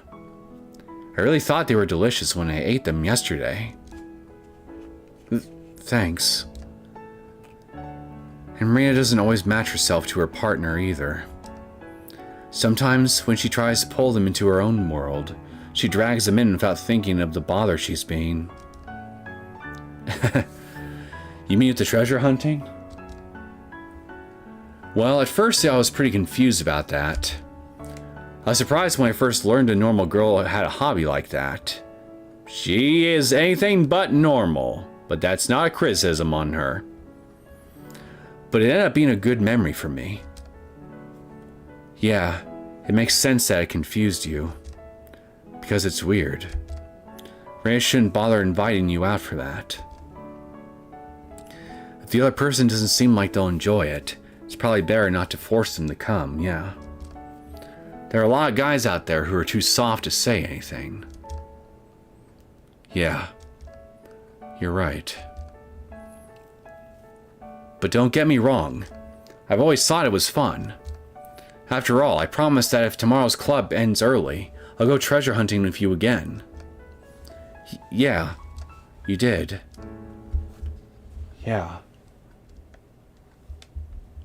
Well, I'll stick with you until you find someone you truly want to bring on a treasure hunt. So don't worry, and leave the manual labor to me. but I don't think I'll be able to move a refrigerator by myself. Well, it depends on the size of the fridge. How? Oh no. Keiichi-kun. The Magatama of Furuwazu. His power's coming up again. Oh, crap, it's no good. Just focus on praying for now. Those feelings will go away in a few moments, so hold tight. You're right. They'll disappear soon. Sheesh, I can't believe a god made such an annoying treasure. He should think about the trouble he's causing. Meanwhile, off in the distance, I can hear the cry of, wow, wow, wow, wow. Maybe. Reina, well, I think it was a wonderful treasure. Some people really like someone. They really love them, and need something to give them a little push. I'm sure there have always been lots of people like that. This magic treasure gave people like that a lot of happiness, I think. Well, you're the biggest victim of all of this, so I guess I can agree.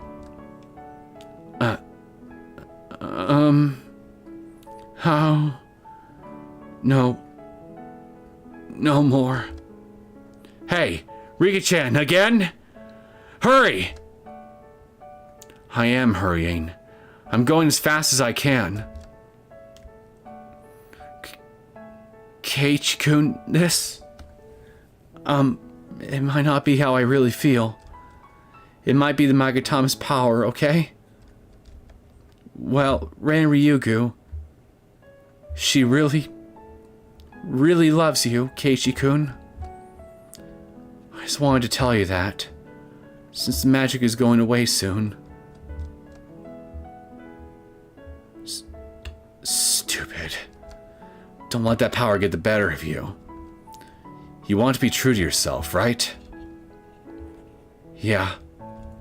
I hope the Magatama's magic goes away soon.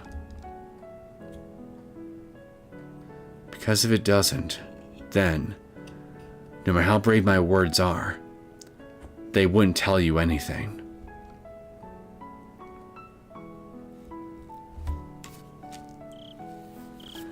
Ow, ow, ow! Did you hear that, Rika? Ran just confessed to Keiichi. Ow, ow, ow! Yeah, I heard just fine. I don't give a damn about Keiichi, but this ticks me off for some reason. Maybe I'll make them bunny hop up and down the shrine stairs and tell them it's part of the ritual. Oh, God! Now, you don't need to be that petty about it. It was a good thing Mion and Sako couldn't hear that. If they had, they'd probably drop Keiichi into a 100 game long losing streak of punishment games. Should I tell them about it right now? That would feel perfectly refreshing. What's got your panties in a twist? And also, Akasaka, if you were here, why don't you come to my place and say hello, instead of being so absorbed with your mahjong? Maybe I'll go tell on him to his wife in Tokyo, and make a few things up along the way. God! She's in a bad mood. Grr. And yet, the kind of day today was. There was one certain idiot wearing a refreshed smile, as though something good had happened. Onikafuchi Village was always a very small world. They needed something wonderful to happen once in a while. That was why I granted them the Magatama Furuwazu. Look, I know you're trying to wrap everything up now, but you're going to start stalking this newborn couple with that dumb smirk, aren't you?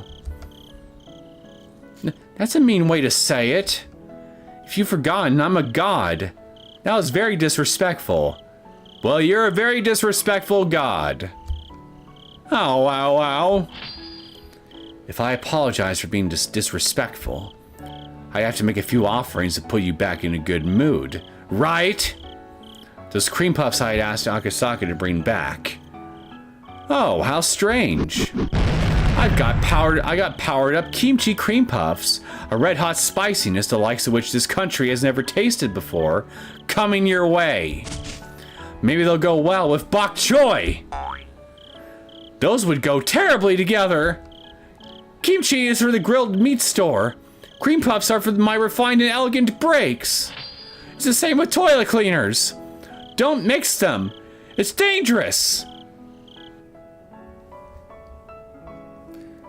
Hey, Rika-chan. How long do we have to do this? Oh, I'm sorry. The ritual's over now, so you're all good now. Nipa? I'm starving from using up all my power, so I'll have to eat a big plate of kimchi as soon as possible. Ow, ow, ow, ow, ow! Poor Hanyu. Anyway, well, we had a half-baked ending, but everything worked out peacefully. For that night, anyway.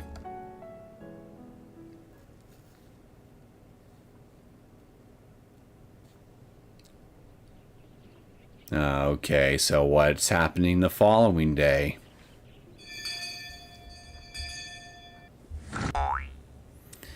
How? Chi-sensei, help me! It's a molester! Oh. That's cruel, Reina-chan. You promised me yesterday. Look, I got you a nurse outfit in your size. Oh, God, no! Tomatake, no! Let's have a private photo shoot. Just you and me. Is this what the Japanese Self-Defense Force would encourage? Come on, man. Live up to the honor of your uniform. No! You're sweaty, so let me go! Hands off, Chiro-san. Reina-chan really doesn't want you doing that. No, you let go, Takano-san. I finally found my soulmate and the greatest photo subject in the world. I'm going to fill in all my film with pictures of Reina in a nurse outfit. Oh, I'm taking you home with me. Well, how about that? Someone's finally saying it to you for once.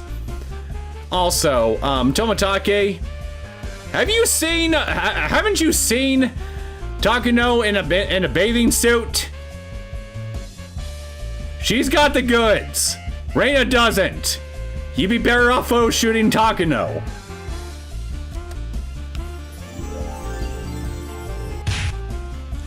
Reina-chan doesn't have any interest in dirty apes like you. Right, Reina-chan? Starting today, you can call me... Oh no. Oh no! She's still feeling it too! You can call me One-sama, okay? Oh no, your tie is crooked. Both of you, let me go! Why is this happening to me? Why? Why?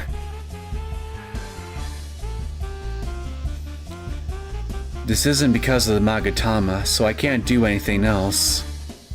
To take responsibility, I'll only eat a mixture of kimchi, wasabi, and mustard for all 3 meals today. Ow, ow, ow, ow, ow, ow, ow. Rika, you're a demon. A savage. Then think about what you've done. And once you're sorry, make a magic love item that's a bit more considerate, and then give it to me. You better promise.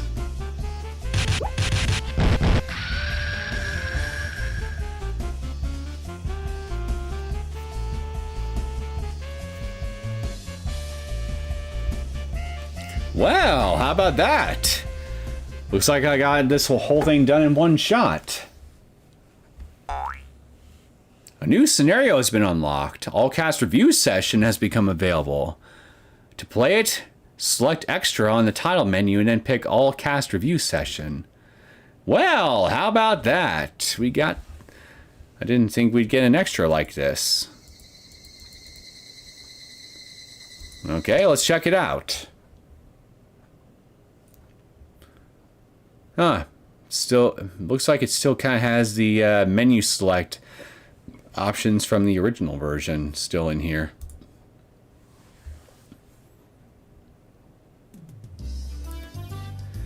Excellent work on Higurashi when they cry Ray.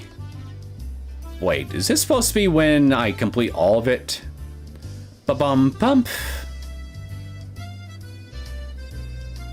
Okay, this is something I think I need to save for after I get through the remaining stuff. So I'm going to get back to the menu. And we'll save this for the proper finale for the Ray series.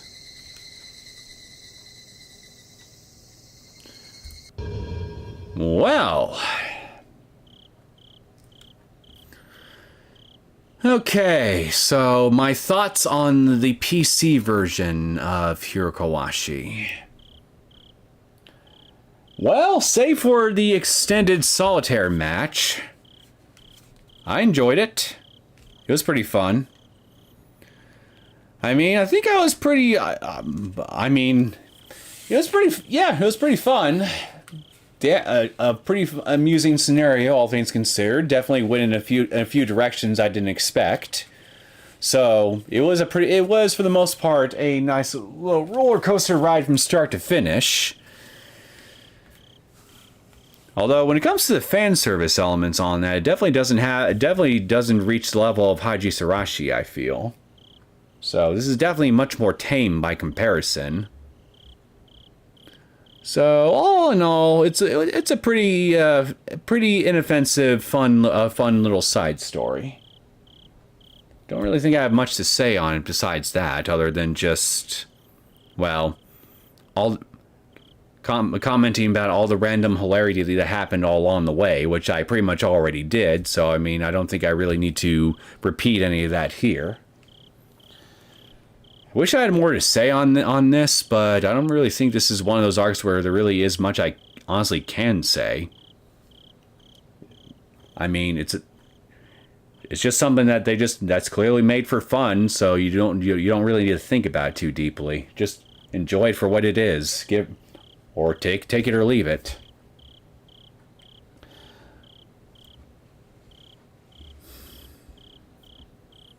Although, I guess if there's one thing I gotta ask is, how many other possible artifacts of doom has Hanyu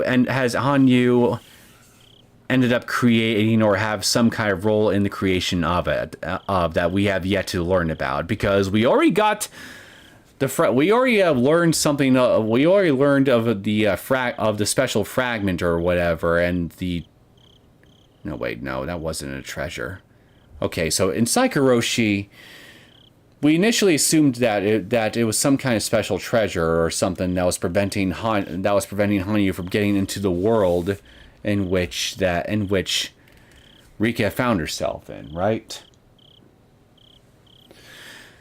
But then we found out is because, but then we ended up finding out that it was actually the world fragment itself here that was in the way in which it manifested within that world that was actually keeping Hanyu from. Well, no, it was because the Hanyu that was in that world had already moved on. That's right, I remember now.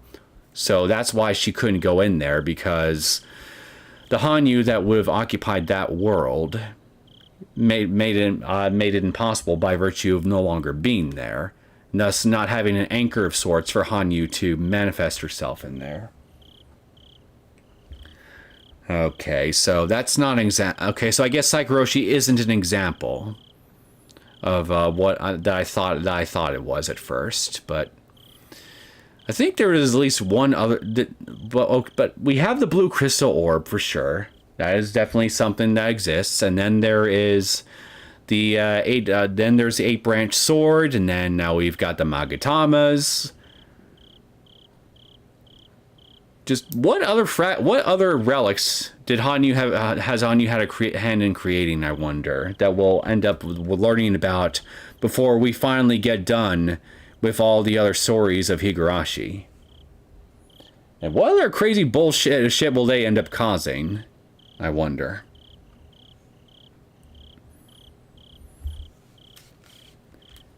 And for that matter, what weird contradictory lore will they end up bringing to the table? Because I'll tell you one thing. Piecing together Hanyu and Hinamizawa's backstory using information from events outside the main story chapters certainly makes things very freaking confusing. Not gonna lie. No swan trunks. No swan trunks. 0 out of 10. Yeah, you're right. You're completely right. There should have been swan trunks for sure. Just curious if you've read the manga pages I suggested yet. I've been meaning to. So I think what I'll do is I'll probably see if I can okay, so the information should be on Discord, so let me see something. No, wait, no. I probably shouldn't try reading them on stream. That might not be a good idea for copyright reasons. So I think I'll need to. So I think I might need to either read those on my own time, or if I were, yeah, I'll probably have to read those off on my own time. But yeah, I haven't got around to it yet, so I am still going to read those. Do not worry about that. But now that you got me thinking about it, I'll see if I can get started on that tonight. On my own time. So, before I bring tonight's stream to a close, I want to check something real fast with the console version of Hirukowashi. I want to see if there's actual voiced dialogue in that version here. So, I want to see like the first few lines in there and see if any of them are actually voiced. So, if you'll humor me for just a minute or two. Let's check the alternate console version real quick.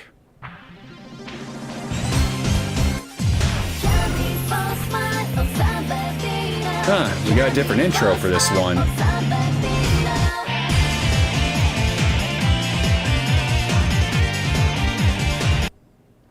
Okay, if I'm gonna end up actually...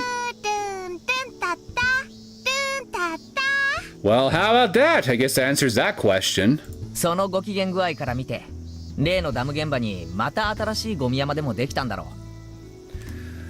う。Well, shit. If I knew ahead of time that the alternate console version actually had proper voice dialogue, maybe I would have gone to this one instead. Too late now, I guess.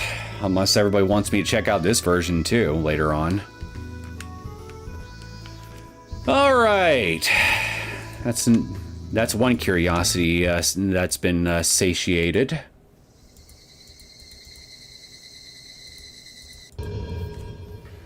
Let me know when you've read them, as I want to give a reminder of something from Connecting Fragments in Chapter 8 after you've read what I suggested. Yeah, don't worry. I'll let you know either on I'll probably let you know on Discord or something when I do.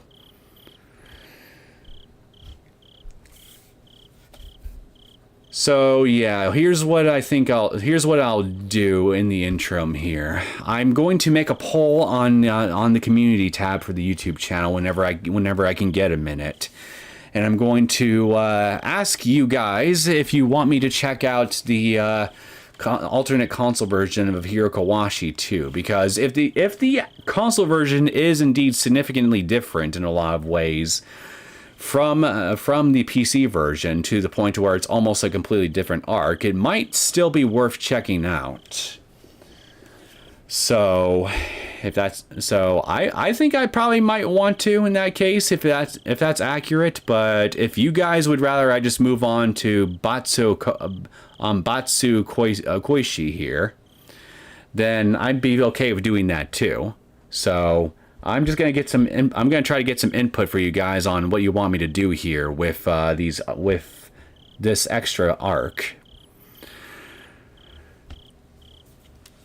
So with that being said,